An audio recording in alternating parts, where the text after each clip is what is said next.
দর্শক সবাইকে স্বাগত জানাচ্ছি গণতন্ত্রের সংলাপে। সঙ্গে আছি আমি সেলিম আমরাও খান। অনুষ্ঠানটি সম্প্রচার হচ্ছে স্বপ্ন ধরার সৌজন্যে। দর্শক, ফ্যাসিস্ট আওয়ামী লীগ সরকারের পতনের বিভিন্ন রাজনৈতিক দল, সংগঠন, ব্যক্তি ও প্রতিষ্ঠান সবাই যার যার অবস্থান থেকে ভূমিকা রেখেছিল, কিন্তু শেখ হাসিনা সরকারের পতনের পর ঐক্য যেন ক্রমাগত ফিকে হতে শুরু করেছে। অনিশ্চয়তার পথ ধরে যেন হাঁটছে দেশের রাজনীতি। সম্প্রতি আওয়ামী লীগ নিষিদ্ধের দাবিতে শাহবাগের কর্মসূচিতে জাতীয় সঙ্গীত থামাতে বলা এবং স্লোগানে গোলাম আজমের বাংলাদেশ উচ্চারণের ইস্যুকে ঘিরে রাজনীতিতে আবারও নতুন করে দেখা দিয়েছে বিতর্ক। জাতীয় নাগরিক পার্টির মুখ্য সমন্বয়ক নাসিরউদ্দিন পাটোয়ারি বলেছেন, ৭১কে অস্বীকার করে বাংলাদেশে রাজনীতি করার সুযোগ নেই। যদি কোনো গোষ্ঠী বা কোনো পক্ষ ৭১কে বাইপাস করে রাজনীতি করতে চায়, তাদের রাজনীতিটা বুমেরাং হবে। একই রকম প্রতিক্রিয়া জানিয়েছেন এনসিপির শীর্ষ পর্যায়ের বেশ কয়েকজন নেতাও। এমন একটি প্রেক্ষাপটে দর্শক, আজ আমাদের আলোচনার বিষয় রাজনীতির হাওয়া বইছে কোন দিকে।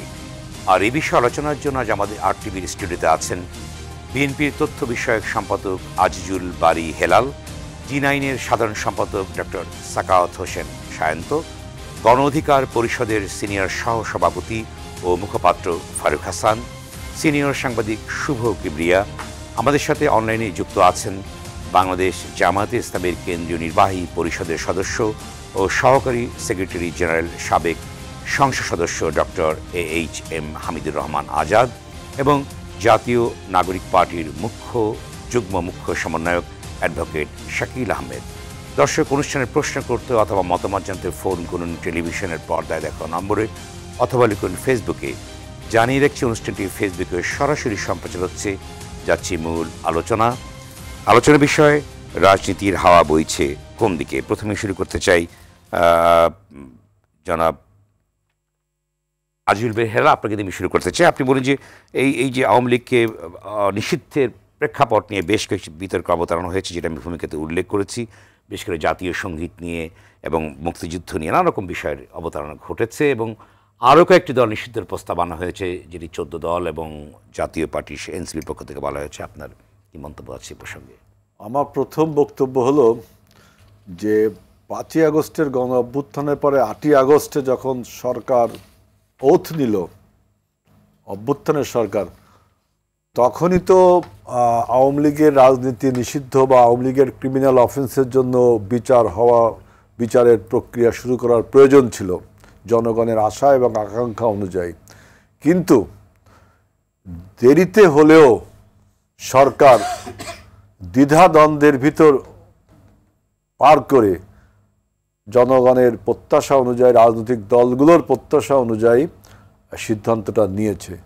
এটা নিয়ে অনেক তর্ক বিতর্ক হয়েছে। আমরা কেউ বলেছি যে রাজনৈতিক অভিপ্রায় এই দলের আপনার যে ক্রিমিনাল অফেন্সগুলো তারা করেছে, যে রাষ্ট্রদ্রোহী কাজ করে তার বিচার হওয়া উচিত। কেউ বলেছে এটা আইনগত একটা ভাবে তাকে বাতিল করা যায়। দেখেন, আমাদের রাজনৈতিক সকল দলেরই কিন্তু ঐক্যমত ছিল, যারা অভ্যুত্থানের শক্তি, যে এই দলটিকে অন্তত বিচারের মুখোমুখি করা হোক এবং এই দলকে রাজনৈতিক দল হিসেবেও আপনার ব্যান করা হোক। আবার এটার একটা ছিল, যেটা একটা আইনগত লিগ্যাল একটা ভিত্তি তৈরি করা উচিত ছিল, যেটা সরকার এবার করেছে, যে আপনার সন্ত্রাস দমন আইনে আপনার আওয়ামী লীগের বিচার হবে।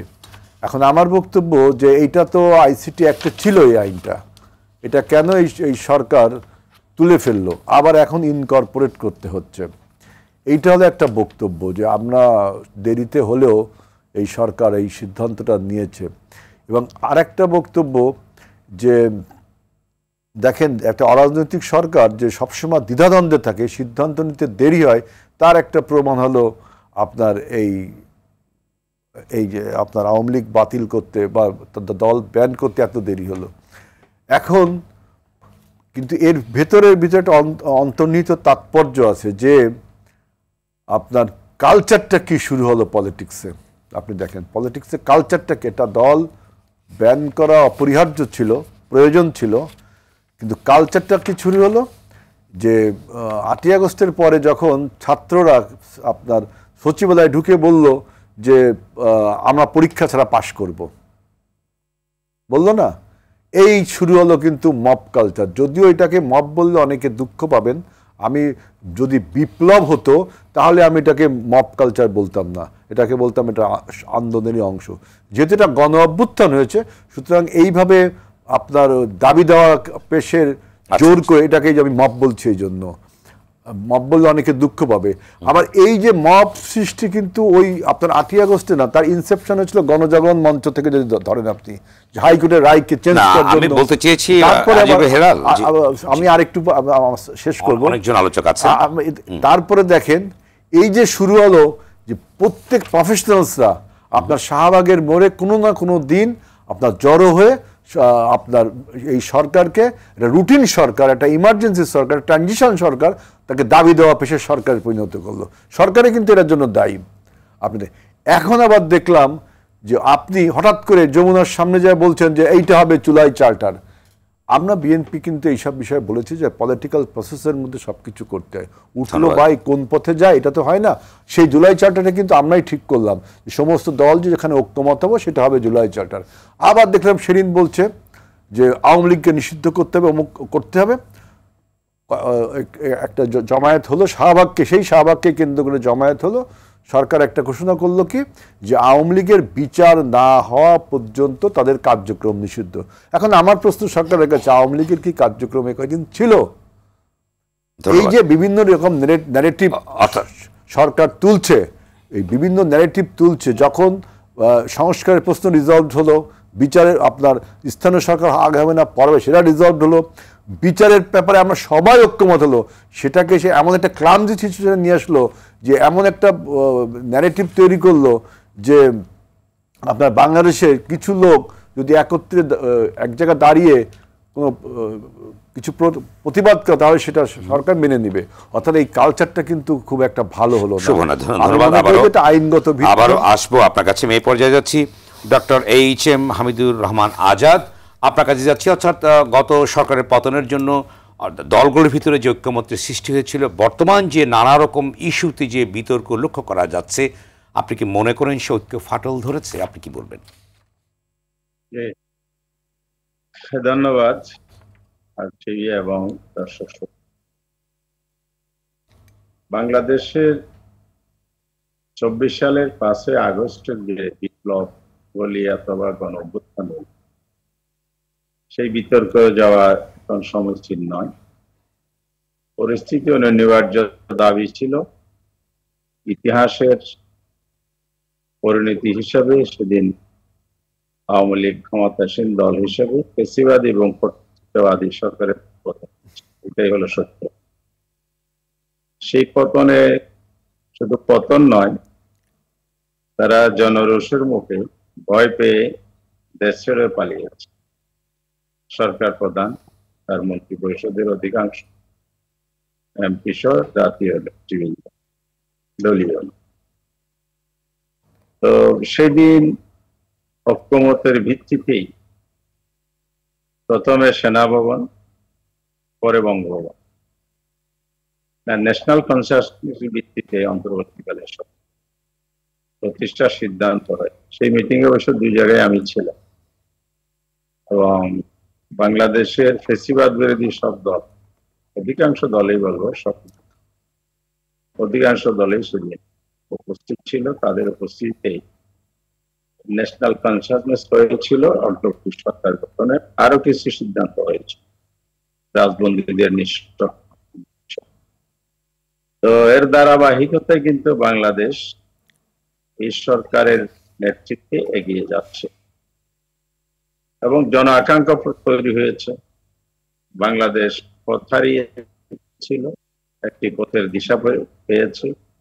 একটি নতুন স্বপ্ন আকাঙ্ক্ষা নিয়ে দেশ গঠিত হবে, বাংলাদেশ নতুন রূপে আবির্ভূত হবে, অর্থাৎ নতুন করে বাংলাদেশকে গড়ে তোলা। এরই ধারাবাহিকতায় প্রায় 9 মাস চলমান, অনেক ঘটনাবহুল, স্বল্প পরিসরে এটা বর্ণনা প্রয়োজনও নেই, জাতি সব জানে, সময়ও নেই। সাম্প্রতিককালে একের অতি সম্প্রতি যেগুলো সংঘটিত হয়েছে সেগুলো নিয়ে হয়তো আপনার প্রশ্নটা করেছেন যে ফাটল সৃষ্টি হয়েছে। পক্ষের মত না, আমি সেটা মনে করি। বাংলাদেশের রাজনৈতিক দল প্রত্যেকে যার যার অবস্থান থেকে মত প্রকাশের স্বাধীনতা আছে, প্রত্যেকের গণতান্ত্রিক অধিকার। সেই জায়গা থেকেই ভিন্ন ভিন্ন মত থাকতে পারে। ভিন্ন ভিন্ন মত মানে এটা এমন নয় যে আমরা একে অপরের বিরুদ্ধে মতবিরোধ বা সাংঘর্ষিক সেই অবস্থানে গিয়েছি আমরা। জামাত হামিদুর রহমান আজাদ, একটি প্রশ্ন, সেটি হচ্ছে যে যখন শাহবাগ আন্দোলনটি চলছিল তখন জাতীয় সঙ্গীতকে গাওয়াকে কেন্দ্র করে এনসিপির সঙ্গে একটি দূরত্বের সৃষ্টি হয়েছে এবং আপনারা সেখানে আপনাদের সংগঠনের কিছু নেতারা তারা বাধা দিয়েছেন জাতীয় সঙ্গীত গাইতে, যার ফলে এনসিপির পক্ষ থেকে কিন্তু প্রতিক্রিয়া ব্যক্ত করা হয়েছে, যেটি ভূমিকাতে উল্লেখ করেছি। যেমন নাসিরউদ্দিন পাটোয়ারি বলেছেন যে ৭১কে বাইপাসকে রাজনীতি করতে চাইলে সেটি বোমেরাং হবে এবং নানা রকম বিতর্কের সৃষ্টি হয়েছে। এই বিষয়টি যদি স্পষ্ট করেন সংক্ষেপে, কেন আপনারা জাতীয় সংক্ষেপে বলছি, আপনি যে প্রশ্ন করেছেন এটার জবাবটা আগে নেন। জি, সেটা হলো এখানে আমরা ফাটল হিসেবে এটা দেখছি না, ভিন্ন মত হিসেবে, এবং ভিন্ন মত দেওয়াতে গণতন্ত্রের সন্ধি এটা হতে পারে। আর আমার মনে হয় সবাই আমরা এই জায়গায় একমত, আমরা দেশটাকে ঐক্যমতের ভিত্তিতে এগিয়ে নিয়ে যাব। ভিন্ন মত সহ আমাদেরকে ঐক্যবদ্ধ থাকতে হবে। আর ঐক্যবদ্ধ না থাকলে এখানে ফ্যাসিজমের আবার কোনো প্রতিষ্ঠা হবে। আর যারা ঐক্যের মধ্যে ফাটল ধরাবে সে দায়ভার তাদেরকে নিতে হবে, এবং জনগণের কাছে স্পষ্ট হবে যে তাহলে যারা ফ্যাসিজমকে পুনঃপ্রতিষ্ঠা করার জন্য এখানে ভূমিকা রাখবে তারা জাতির সামনে কিন্তু সেভাবে চিহ্নিত হয়ে যাবে। এখন আপনার শাহবাগের যে আন্দোলন যা হয়েছে সে জায়গায় যদি আসেন, কে স্লোগান দিয়েছে, কারা স্লোগান দিয়েছে, আপনার কাছে কোনো রিপোর্ট আছে, সুনির্দিষ্ট প্রমাণ আছে বা কারো কাছে আছে? একটা মবের মধ্যে, জনসমাবেশের মধ্যে বিভিন্ন রকমের জনগণের সমাবেশ, সেখানে উত্তেজনা সৃষ্টি করার জন্য ইন্টেনশনালি সেটা করেছি কিনা এটা দেখার বিষয় আছে। জাতীয় সঙ্গীত নিয়ে কে বা কারা কি মন্তব্য করেছে, বাধা দিয়েছে, এটা এখানে বিষয়টি প্রমাণিত নয়। কে বা কারা করেছে সেটা যেহেতু প্রমাণিত নয়, সে জায়গা থেকে এই ব্যাপারে আপনাদের কোনো দৃষ্টিভঙ্গি আছে কিনা, যেহেতু গণতান্ত্রিক একটা অভিযোগ উত্থাপন করে যদি এখানে একটা বক্তব্য রাখা যায়, এটা জাতির কাছে গ্রহণযোগ্য হবে না। জনাব হামিদুর রহমান আজাদ, এ ব্যাপারে আপনাদের কোনো সুনির্দিষ্ট বক্তব্য আছে কিনা, জাতীয় সঙ্গীত নিয়ে কোনো মতামত আছে কিনা? না, মতামত তো আমাদের নতুন করে দেওয়ার দরকার নেই। মতামত আমরা অতীতে যেভাবে দিয়েছি সেটাই আমাদের। ধন্যবাদ। এ পর্যায়ে যাচ্ছি সাকাওয়াত হোসেন শান্ত, আপনি কি বলবেন যেটি বলেছেন হামিদুর রহমান আজাদ, যে কে বা কারা দিয়েছে বা কোনো ফাটল নেই বা একইভাবে তার ঐক্যবদ্ধভাবে সব কাজগুলো করছে, যদি আপনি বিশ্লেষণ করেন। জি, ধন্যবাদ আপনাকে। কে বা কারা দিয়েছে এই প্রশ্নটা আজাদ ভাই করতে পারছেন এই জন্যই যে এখন কিন্তু সংবাদ মাধ্যমের যেই বারবারন্ত, প্রত্যেকের হাতে ক্যামেরা, ভিডিও ফুটেজ আছে, সংবাদকর্মীরা চাইলেই কিন্তু এই ফুটেজ ধরে তাদের চিহ্নিত করে তারা কোন সংগঠনের কোন লেভেলের নেতা বা কর্মী এটা বের করে ফেলতে পারত। সেই রকম একটা অনুসন্ধানী সাংবাদিকতারও আমরা অভাব দেখছি। তাহলে চিহ্নিত হয়ে যেত এটা কারা করেছে, এইরকম এনসিপি বা অন্য কোনো পক্ষ জামাত ইসলামের উপর দায় চাপানো, আবার জামাত ইসলামের সেটার দায় এড়ানোর এটা করা যেত না। যাই হোক, আমি ধারণা করি অচিরে এটা বের হবে। তবে একটা বিষয় আছে, জাতীয় সঙ্গীত, জাতীয় পতাকা, পৃথিবীর বহু দেশে জাতীয় সঙ্গীত পরিবর্তিত হয়েছে। এটা ধর্মগ্রন্থ নয়, অপরিবর্তনশীল নয়, পরিবর্তনের দাবিও কেউ করতে পারে, সেটা তার গণতান্ত্রিক অধিকার, এ পর্যন্ত মানি। কিন্তু যতক্ষণ পর্যন্ত সেটা পরিবর্তন না হবে, যে জাতীয় সংসদ কর্তৃক স্বীকৃত জনপ্রতিনিধিদের মাধ্যমে বৈধ উপায়ে পরিবর্তন না হবে, ততদিন পর্যন্ত এই জাতীয় সঙ্গীত এবং এই জাতীয় পতাকা এটা মানতে হবে। এটা বাধ্যবাধকতা, এখানে ভিন্নমতের কোনো সুযোগ নেই। এইটা, এই জাতীয় পতাকা উত্তোলন, জাতীয় সঙ্গীত গাওয়া এবং সেটাকে বাধা না দেওয়া, এটা রাষ্ট্রের মৌলিক কাঠামোর অন্তর্ভুক্ত একটা, এইটা মানতেই হবে। এখানে কোনো ভিন্নমত দেওয়ার অধিকার আছে, এটাই গণতন্ত্র, এটা বলার বিন্দুমাত্র সুযোগ নাই। আর একটা হচ্ছে 24 এবং 71-কে তুলনায় এনে মূলত একটা গোষ্ঠী যাদের 71 নিয়ে অ্যালার্জি আছে, হীনমন্যতা আছে, তারা 24-কে গ্লোরিফাই করতে গিয়ে 71-কে খাটো করবার কোনো প্রক্রিয়া যদি দেখান সেটাও ঠিক হবে না। কারণ 71 অন্য উচ্চতায়, অন্য জায়গায়, সেটা আমার স্বাধীনতা অর্জন, একটা স্বাধীন দেশ অর্জনের যুদ্ধ। সেই স্বাধীন দেশে বিভিন্ন সময় বিভিন্ন গোষ্ঠী এদেশের জনগণের অধিকার কেড়ে নিয়েছিল। তার মধ্যে সর্বশেষ ফ্যাসিবাদী সরকার, যেটা শেখ হাসিনা মাফিয়াতন্ত্র কায়েম করেছিল, সেই সময়ে বাংলাদেশে যে সমস্ত অধিকার লুণ্ঠিত হয়েছিল, সেই অধিকার পুনরুদ্ধারের জন্য যে গণ অভ্যুত্থান, সেটা ছিল 24-এর গণ অভ্যুত্থান কোনোভাবেই মুক্তিযুদ্ধের চেতনার পরিপন্থী গণ অভ্যুত্থান ছিল না, বরং মুক্তিযুদ্ধের চেতনার যে আওয়ামী বয়ান, যেটা মুক্তিযুদ্ধকে তারা একতরফাভাবে ভিন্নভাবে ব্যবহার করে মুক্তিযুদ্ধের চেতনা পরিপন্থী অবস্থান নিয়েছিল, সেই মুক্তিযুদ্ধের চেতনাকে ফিরিয়ে আনবার জন্য যে সংগ্রাম, সেই কেন্দ্রিক অভ্যুত্থান ছিল এটা। সেই অভ্যুত্থান কি? মুক্তিযুদ্ধের চেতনার অন্যতম প্রধান শর্ত ছিল গণতন্ত্র, ভোটের অধিকার। 70 সনে আওয়ামী লীগকে দেশের জনগণ ভোট দিয়ে নির্বাচিত করবার পরেও আওয়ামী লীগ সরকার গঠন করতে পারেনি, শেখ মুজিব সরকারের দায়িত্ব নিতে পারেনি। যদি পারত তাহলে হয়তো মুক্তিযুদ্ধই হতো না। সে একটা ভোটের অনেক বঞ্চনা ছিল, অনেক কথা ছিল, কিন্তু একটা ভোটের অধিকারকে কেন্দ্র করে একটা যুদ্ধ শুরু হয়ে গেল, সেই যুদ্ধে স্বাধীন দেশ পেলাম। সুতরাং এই ভোটের অধিকার, সেটা ছিল আমার অন্যতম অধিকার হরণের। তারপর গুম, খুন, হত্যা, হামলা, মামলা, মানুষের নিপীড়ন করা, ভিন্নমত দমন করা, কম গণতন্ত্র বেশি উন্নয়নের বয়ান দিয়ে দেশকে ভিন্ন দিকে নিয়ে যাওয়া, সামগ্রিকভাবে সেই সব বৈষম্যের বিরুদ্ধে ছিল এই গণ অভ্যুত্থান। এর সঙ্গে 71-এর সম্পর্ক আছে, 71-কে আপফোল্ড করার সম্পর্ক, 71-কে ডিনায়ালের সম্পর্ক না। আরেকটা হচ্ছে, যদি কেউ মনে করে যে 71 আমাদের জন্য, কারোর জন্য স্পর্শকাতর হয়, তার এই বিষয়টি নিয়ে একটু চুপ থাকলেও পারে, কিন্তু চুপ না থাকে যদি এইটাকে আরও বেশি বাগাড়ম্বর করে, এবং কাউকে যদি সেই শেখ হাসিনা যেমন তার বাবাকে 1000 বছরের শ্রেষ্ঠ বাঙালি বলে দিয়ে সবার মুখে মুখে তুলে দিয়েছিল, এখন অন্য কারো বাবাকে আবার ইতিহাসের শ্রেষ্ঠ বাংলাদেশি বলে প্রচার চালাতে যায়, সেটাও আবার ঠিক হবে না। এদেশে ব্যক্তি পূজা, এদেশে কোনো ব্যক্তিকে এইভাবে করাটা মানুষ পছন্দ করে না। এটা রাজনীতি, এই রাজনীতি এখন মানুষ গ্রহণ করবে না। মানুষ গ্রহণ করবে এই অভ্যুত্থানের ঐক্যকে ধরে রেখে ভোটের অধিকারটা নিশ্চিত করা, জনগণের নির্বাচিত প্রতিনিধিদের দ্বারা রাষ্ট্র পরিচালিত হওয়া, এই দেশের গণতন্ত্র, মানবাধিকার, বাক স্বাধীনতা সহ নাগরিকদের যে অধিকার আছে সেটা সমুন্নত রাখা, এদেশের সার্বভৌমত্ব রক্ষা করা, কারো কাছে ক্ষমতায় থাকবার জন্য বা ক্ষমতায় আসার জন্য কোনো রাষ্ট্রের কাছে বা কোনো গোষ্ঠীর কাছে স্বার্থ বিকিয়ে না দেওয়া, তাদের কাছে ধর্ণা না দেওয়া, এই রাজনীতি এই জেনারেশন এবং এই দেশের মানুষ চায়। সেই ক্ষেত্রে যদি অতীতে কারো কোনো ভুল ত্রুটি থাকে, মানুষ হিসেবে মানুষের ভুল হয়, দল হিসেবে দলের ভুল হয়, সেই ভুল উপলব্ধি করে তারা যদি ক্ষমা চায়, তারা যদি মনে করে এটা আমাদের রাজনৈতিক সিদ্ধান্ত ভুল ছিল, সেটা একটা ভিন্ন প্রেক্ষাপট। কিন্তু সেটাকে যদি নিজেরা সেই অবস্থান অক্ষুণ্ণ রেখে উল্টা 24-কে কেন্দ্র করে 71-কে প্রশ্নবিদ্ধ করতে চায়, তাহলে এটা যারা করবেন তারা নিজেদের রাজনীতিকেই ক্ষতিগ্রস্ত করবেন। এইটা বুঝতে খুব রকেট সায়েন্স জানার দরকার। আবার আমি আসবো সায়ন্ত। শুভ কিবরিয়া, আপনি কি বলবেন এই প্রসঙ্গে?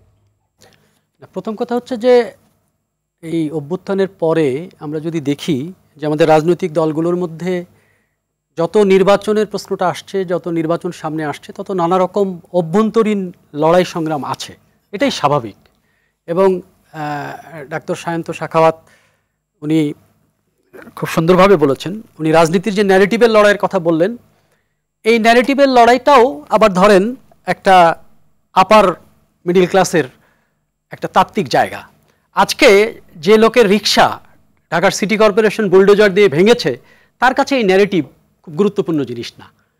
আবার এই ন্যারেটিভ খুব গুরুত্বপূর্ণ জাতীয় সত্তা, জাতীয় রাজনীতি নির্মাণে।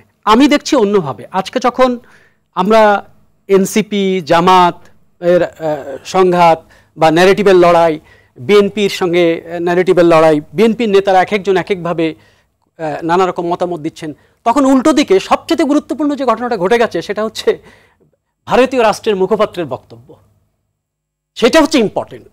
সেটা হচ্ছে উনি বলেছেন যে ধরেন ভারত বাংলাদেশের প্রতিবেশী দেশ, বাংলাদেশ সম্পর্কে তার একটা বক্তব্য থাকতে পারে, কিন্তু সেই বক্তব্যের গ্রামারটা কোন জায়গায় থাকবে। উনি যে ভাষায় কথা বলেছেন যে কোনো রাজনৈতিক দলকে নিষিদ্ধ করতে যে পদ্ধতির মধ্য দিয়ে যেতে হয়, বাংলাদেশের অন্তর্বর্তী সরকার তা করে নাই। গণতন্ত্রের কাজের একটা পদ্ধতি আছে, আওয়ামী লীগকে নিষিদ্ধ করা হয়েছে সেই গণতান্ত্রিক পদ্ধতি না মেনে। গণতান্ত্রিক স্বাধীনতা খর্ব করা হয়েছে, রাজনৈতিক পরিসর সংকুচিত হয়েছে। এটা মনে হচ্ছে যে একটা আধিপত্যবাদী দৃষ্টিভঙ্গি থেকে ভারত আওয়ামী লীগ নিষিদ্ধের এই ঘটনাটাকে দেখছে। আবার আমরা নিজেরা এখানে বসে আমাদের নিজেদের মধ্যে কিছু কিছু বিষয় নিয়ে লড়াই সংগ্রাম করছি। আমার কাছে মনে হয় যে এটা খুব, আমাদের লড়াইটা, এই যে অনৈক্যের লড়াইটা, এটা খুব সাময়িক। আপনি এই ভারতীয়, আজকে তো সন্ধ্যার দিকে স্টেটমেন্টটা এসছে পত্রপত্রিকায়, আগামী দুদিন দেখবেন যে আমাদের সমস্ত টিভিতে, টক শোতে, আমাদের রাজনৈতিক পরিসরে এই লড়াইটা, এই বিষয়ে আমাদের অবস্থান কি সেটা নিয়ে কথাবার্তা শুরু হচ্ছে, এবং সেটাই খুব গুরুত্বপূর্ণ। এবং আজকে বিবিসিতে একটা রিপোর্ট হয়েছে, সেটা খুব ইন্টারেস্টিং, যে জামাত এবার এনসিপির মধ্যে এই শাহবাগের আন্দোলন নিয়ে যে পাল্টাপাল্টি চলছে, সেই পাল্টাপাল্টি কি রাজনৈতিক কৌশল, নাকি এটা যে ওই সাকসেসের কর্তৃত্ব নিয়ে লড়াই? তো বিবিসির ওখানে খুব সুন্দর মন্তব্য এসছে যে এমন হতে পারে এটা, যে দেখা যাবে যে এনসিপি মোর ক্লোজ টু বিএনপি হতে চাচ্ছে সামনের দিনে নির্বাচনী রাজনীতিতে। মানে এগুলো হচ্ছে নির্বাচনী রাজনীতির একটা কৌশলও হতে পারে, মানে এই আলোচনা বিশ্লেষকরা করছেন। সুতরাং এই জিনিসটাকে আমাদের রাজনীতির এবং ভোটের জায়গা থেকে দেখতে হবে সামনের দিনে, যে কে কিভাবে। এবং আমরা সবাই কিন্তু যখন বলছি তখন দেখছি যে জনগণ এই কথা নেবে না, জনগণ নেবে কি নেবে না এটার মানদণ্ড তো আমরা কোনো জায়গায় পাইনি। আমরা যদি একটা ডাকসুর ইলেকশন করতাম, একটা উপজেলা নির্বাচন করতাম, একটা জাতীয় সংসদ নির্বাচন করতাম, তাহলে বুঝতাম যে আমার ন্যারেটিভ, কার ন্যারেটিভ জনগণ নিচ্ছে, জনগণ নিচ্ছে না। আমরা কিন্তু সব হাওয়ার উপরে ভাসছি, জনগণ কি ভাবছে। এবং এর মধ্যে ইন্টারেস্টিং হচ্ছে 4.5 কোটি নতুন ভোটার এসছে। শেষ করতে হবে আপনাকে, আমি বলতে চাই যে সেই ভোটারদের মন আমরা বুঝি নাই, তারা কখনো ভোট দেয় নাই, আমাদের কোনো রাজনৈতিক দল তাদের মন সম্পর্কে সুনিশ্চিত না এখন পর্যন্ত। ধন্যবাদ। এ পর্যায়ে যাচ্ছি ফারুক হাসান, আপনার বক্তব্যের প্রসঙ্গে কি আছে? ধন্যবাদ। আসলে 5 আগস্টের পরে যেখানে আমরা একটি ইনক্লুসিভ বাংলাদেশের স্বপ্ন দেখছি এবং একটা ইনক্লুসিভ বাংলাদেশ বিনির্মাণে সকল দল, মত, রাজনৈতিক আদর্শ, জাতি, ধর্ম, বর্ণ সবাইকে নিয়ে একটি সুন্দর সোনার বাংলাদেশ বিনির্মাণের স্বপ্ন দেখছি এবং আমরা কাজও শুরু করেছি। ঠিক এরকম একটি সময়ে পরিবেশে আসলে রাজনৈতিক বিভাজন বা জাতিগত বিভাজন বা এরকম ধরেন যে একটা বিভাজিত অবস্থা ক্রিয়েট করা, এটা আসলে কোনোভাবেই শুভ লক্ষণ হতে পারে বলে আমি মনে করি না। এবার দেখেন, আওয়ামী লীগ নিষিদ্ধ, এই যে একটা ইস্যু, 5 আগস্টে এদেশের ছাত্র জনতা, এদেশের জনগণ, রাজনৈতিক দল সবাই এক বাক্যে রায় দিয়ে দিয়েছে যে আওয়ামী লীগ একটা ফ্যাসিস্ট সংগঠন। এই ফ্যাসিস্ট সংগঠন বাংলাদেশে কোনোভাবে রাজনীতি করার এখতিয়ার রাখেন না। সুতরাং 5 আগস্টেই কিন্তু আওয়ামী লীগ নিষিদ্ধ জনগণ কর্তৃক। শুধু এটাকে আনুষ্ঠানিকভাবে সরকারের অফিসিয়াল প্যাডে বা ওই প্রজ্ঞাপনে বা যে সিস্টেমেই বলেন, এটাকে আনুষ্ঠানিকভাবে ঘোষণা করা বাকি ছিল। এখন কথা হচ্ছে, যেটা জনগণ কর্তৃক স্বীকৃত রায়, এই রায়কে প্রাতিষ্ঠানিক রূপ দিতে গিয়ে এই সরকার কেন 10 মাস সময় নিলেন? মাঝখানে কি বলা হলো? বিশেষ একটি দল চাই না আওয়ামী লীগ নিষিদ্ধ হোক। তারা কারা? বিএনপি। ভালো কথা, আমরাও তখন বিএনপির শীর্ষ নেতাদের সাথে বৈঠক করলাম, বসলাম যে আপনারা কি আসলেই আওয়ামী লীগ নিষিদ্ধ করে চান না? তারা বলে নো, আমরা তো সরকারকেই বলেছি, সরকার যদি নির্বাহী আদেশে আওয়ামী লীগকে নিষিদ্ধ ঘোষণা করে আমাদের কোনো আপত্তি নেই। তারপরে বিএনপির জাতীয় স্থায়ী কমিটির সদস্য সালাউদ্দিন সাহেব পরিষ্কারভাবে বলেছেন আওয়ামী লীগ একটা ফ্যাসিস্ট সংগঠন, সুতরাং আওয়ামী লীগ নিষিদ্ধ হোক, এটা আমরাও চাই। তার মানে বিএনপির অবস্থান ক্লিয়ার। জামাত তারা আগে থেকে বলেছে, আর গণ অধিকার 5 আগস্টে বলেছে, অন্যান্য দল সবাই একমত। এখন আমার প্রশ্ন, সবাই যেখানে একমত, তাহলে সরকার কেন সেই সিদ্ধান্ত নিতে এতদিন একটা ডিলেমি করলেন বা একটা দীর্ঘসূত্রিতার মধ্যে ফেলে দিলেন? এখান থেকে একটা বিষয় ক্লিয়ার, সরকার আসলে এবং সরকারি যে দল, মানে নবগঠিত যে এনসিপি, এই দলটাকে রাজনৈতিকভাবে রাজনীতির ময়দানে প্রতিষ্ঠা করার জন্য অত্যন্ত গুরুত্বপূর্ণ, অত্যন্ত গুরুত্বপূর্ণ। Just 30 second. সরকার আসলে এই নতুন দলটিকে প্রতিষ্ঠা করার জন্য আওয়ামী নিষিদ্ধকরণের যে ট্রাম্প কার্ড, এই ট্রাম্প কার্ডটাকে ঝুলিয়ে রেখে তাদের রাজনীতি প্রতিষ্ঠা করার জন্য তাদেরকে মাঠে ছুড়ে দিয়েছে। বিরতির পর আবারও স্বাগত, দেখছেন গণতন্ত্রের সংলাপ অনুষ্ঠান। সঙ্গে আছি আমি সেলিম আমরাও খান। আজ আমাদের আলোচনার বিষয়, রাজনীতির হাওয়া বইছে কোন দিকে। অনুষ্ঠানটি সম্প্রচার হচ্ছে স্বপ্ন ধরার সৌজন্যে। ফিরছি আলোচনায়। এই পর্যায়ে আবারও যাচ্ছি ফারুক হাসান, আপনি যেখানে শেষ করছিলেন সংক্ষেপে বলতে হবে। আসলে যেমনটি বলছিলাম যে সরকার আসলে জনগণের সেই যে রায়টি জনগণ 5 আগস্টে দিয়েছে, সেই রায় মানে এক্সিকিউশন করতে বা বাস্তবায়ন করতে বা ইমপ্লিমেন্টেশন করতে আসলে এত ডিলে করলেন কেন? That is the question. এবার আসেন, এই যে সাম্প্রতিক সময়ে আমাদের আওয়ামী লীগ নিষিদ্ধকরণের যে আন্দোলন, সেখানে আমরা হঠাৎ করে দেখলাম যমুনার সামনে ওই এনসিপির নেতারা সেখানে গিয়ে অবস্থান নিলেন, প্রায় টানা 24 ঘন্টা সেখানে অবস্থান করলেন। এখন এখানে একটা বড় ধরনের সংশয় সন্দেহের উদ্রেক হয়েছে জনগণের মাঝে, যেখানে 3 মাস আগে আন্দোলন সংগ্রাম নিষিদ্ধ করে সরকার 144 জারি করেছে। ঠিক এরকম একটা সিকিউর জায়গায় কিভাবে তারা ওখানে গিয়ে অবস্থান নেয় এবং টানা 2 দিন সেখানে অবরোধ করে রাখে? ঠিক একই সময়ে আমরাও কিন্তু আন্দোলন করেছি, গণ অধিকার পরিষদের পক্ষ থেকে আমরা পল্টন মোড় অবরোধ করেছি, সেখানে আমরা মানে আওয়ামী লীগ নিষিদ্ধকরণের দাবি তুলে সেখানে আন্দোলন অব্যাহত রেখেছি। আমাদের আন্দোলনে আমরা যখন পল্টন মোড়ে ইন করি, ঠিক সে সময় কিন্তু আমাদের আন্দোলনে পুলিশ হঠাৎ করে এসে আক্রমণ চালায়। আমাদের প্রায় 9 জন সহযোদ্ধা সেদিন আহত হয়েছে। আর অপরদিকে আমরা দেখলাম সেই যমুনার সামনে তাদের আন্দোলনে সিটি কর্পোরেশনের ওই কুল হাওয়ার যে মেশিন, কি বলে এটাকে আমি ঠিক নাম জানি না, সেটা দিয়ে হাওয়া ছিটানো হচ্ছে, ঠান্ডা পানি। একদিকে আমাদের উপরে হামলা চালানো হচ্ছে, আরেকদিকে ঠান্ডা পানি ছিটানো হচ্ছে। তো এখান থেকে তো সন্দেহ সংশয় আরো আসলে মানে ব্যাপকভাবে বৃদ্ধি পায়। না, আপনি বলতে চাইছেন যে এনসিপি কে ক্রেডিট দেওয়ার জন্য? অফকোর্স আওয়ামী লীগ নিষিদ্ধটা ডিসাইডেড, সরকার এটা খালি প্রাতিষ্ঠানিক রূপ দেবে এবং এটা প্রজ্ঞাপন জারি করে ঘোষণা করবে। কিন্তু এটাতে সরকার কেন এত ডিলে করছে, কেন এত লেন্দি প্রসেসের মধ্যে এটাকে ফেলে দিল? আরেকটি বিষয় দেখেন, এনসিপি যখন প্রথমে আপনার ওই যমুনার সামনে গিয়ে অবস্থান নিলেন, ঠিক তখনই কিন্তু তারা দেখতে পেল তাদের লোকবল বা উপস্থিতি খুব একটা নেই। তখনই তারা নিজেরাই কিন্তু জামাত ইসলাম, ইসলামী আন্দোলন, হেফাজত, খেলাফত এবং অন্যান্য যে ইসলামিক দলগুলো রয়েছে তাদেরকে তারাই কিন্তু ইনভাইট করেছে। তাদের আমন্ত্রণে, তাদের ইনভাইটেশনে ইসলামী আন্দোলন, চরমনাই, খেলাফত, ছাত্র শিবির, তারা কিন্তু সবাই সেখানে অংশগ্রহণ করেছে, স্বতঃস্ফূর্ত অংশগ্রহণ। এবং এটা মানে বিনা শর্তে, বিনা কন্ডিশনে তারা সেখানে গিয়েছে। এখন আমার প্রশ্ন, আপনি আপনার প্রয়োজনে তাদেরকে ডেকে নিয়ে আসলেন, আপনার স্বার্থ উদ্ধার হলো, এরপরে আপনি তাদের বিরুদ্ধে আবার নিষেধাজ্ঞা শুরু করলেন। তো এখান থেকে আমার কাছে যেটা সন্দেহের উদ্রেক হয়েছে, আমার মনে হচ্ছে তারা পশ্চিমা কোনো প্রেসক্রিপশনে হয়তোবা তাদের কাছে এরকম একটা মেসেজ বা বার্তা আসছে যে তোমরা যে আন্দোলনটা করেছো এখানে ইসলামিক লোকজন মানে উপস্থিত হয়েছে বা টুপিওয়ালা, দাড়িওয়ালা, তোমাদের তো একটা উগ্রবাদী ট্যাগ লেগে গেছে, সুতরাং এটাকে কাটিয়ে উঠতে হবে। হয়তোবা তারা এই ইসলামিক সেন্টিমেন্ট থেকে বের হওয়ার জন্য জামাত ইসলাম বা শিবিরের বিরুদ্ধে লেগেছে কিনা, এটাও কিন্তু একটা বড় ধরনের প্রশ্ন। আমাদের একটা প্রশ্ন, তারা যে বারবার বলে আমরা ওই পিন্ডি আর দিল্লির মানে আধিপত্যবাদ থেকে আমরা মানে বাংলাদেশকে উদ্ধার করেছি বা আমরা কারো দাসত্ব করব না, তাহলে কি আমরা এখন আমেরিকার দাসত্ব করব? তোমরা ওই পিন্ডি আর দিল্লির দাসত্ব থেকে বেরিয়ে এখন কি আমেরিকার আনুগত্য করতে চাও? ধন্যবাদ। এটা তো আমরা হতে দেব না বাংলাদেশে। আমরা দিল্লিকেও চাই না, ওই পিন্ডিকেও চাই না, আমেরিকাকেও চাই না, কোন বিদেশি বিদেশি এই বাংলাদেশে হবে না। এখানে এখানে যে বাক্যটি দিয়ে শেষ করব, এই যে তারা নতুন বন্দোবস্তের কথা বলছে, নতুন রাজনীতির কথা বলছে, তো আমি দেখতে পাচ্ছি তাদের এই নতুন রাজনীতি পুরোপুরি ওই ছল চাতুরিতে ভরপুর। এই ছল চাতুরির মাধ্যমে জনগণকে তারা কি নতুনত্ব দিবে? What is this? ধন্যবাদ। আবার আসবো আপনার কাছে। জনাব হামিদুর রহমান আজাদ যেটি বলবার চেষ্টা করেছে জনাব ফারুক হাসান, যে হয়তো এটি একটি সাজানো ঘটনা, অর্থাৎ এনসিপির ভিতরে আপনাদের সম্পর্কে সাজানো ঘটনা একটি দিক। অন্যটি দিকে যেটি এখন উঠেছে বা বারবার বলা হচ্ছে যে 1971 সালে মুক্তিযুদ্ধে জামাতের ভূমিকা স্পষ্ট করা উচিত বলে অনেকে আমরা স্ট্যাটাস দেখছি, এ ব্যাপারে আপনার কোনো বক্তব্য আছে কিনা? জি, ধন্যবাদ। দেখেন, আমাদের এই ভূখণ্ড ব্রিটিশ আমলে পূর্ব বাংলা 47-এর পরে আমরা দেশ স্বাধীন করেছি, স্বাধীনতা পেয়েছি পূর্ব পাকিস্তান। এরপরে দীর্ঘ রক্তক্ষয়ী সংঘর্ষের মধ্য দিয়ে আমরা স্বাধীনতা অর্জন করেছি 1971 সালে। এগুলো ইতিহাসের ধারাবাহিকতা এবং স্বাধীন বাংলাদেশের অভ্যুদয় আমাদের হচ্ছে একটা গৌরবময় অর্জন। এক্ষেত্রে কারো দ্বিধা থাকার কথা না। এখানে স্বাধীনতার পক্ষে কি ছিল, বিপক্ষে কে ছিল, এগুলো অনেক পুরনো ইতিহাস।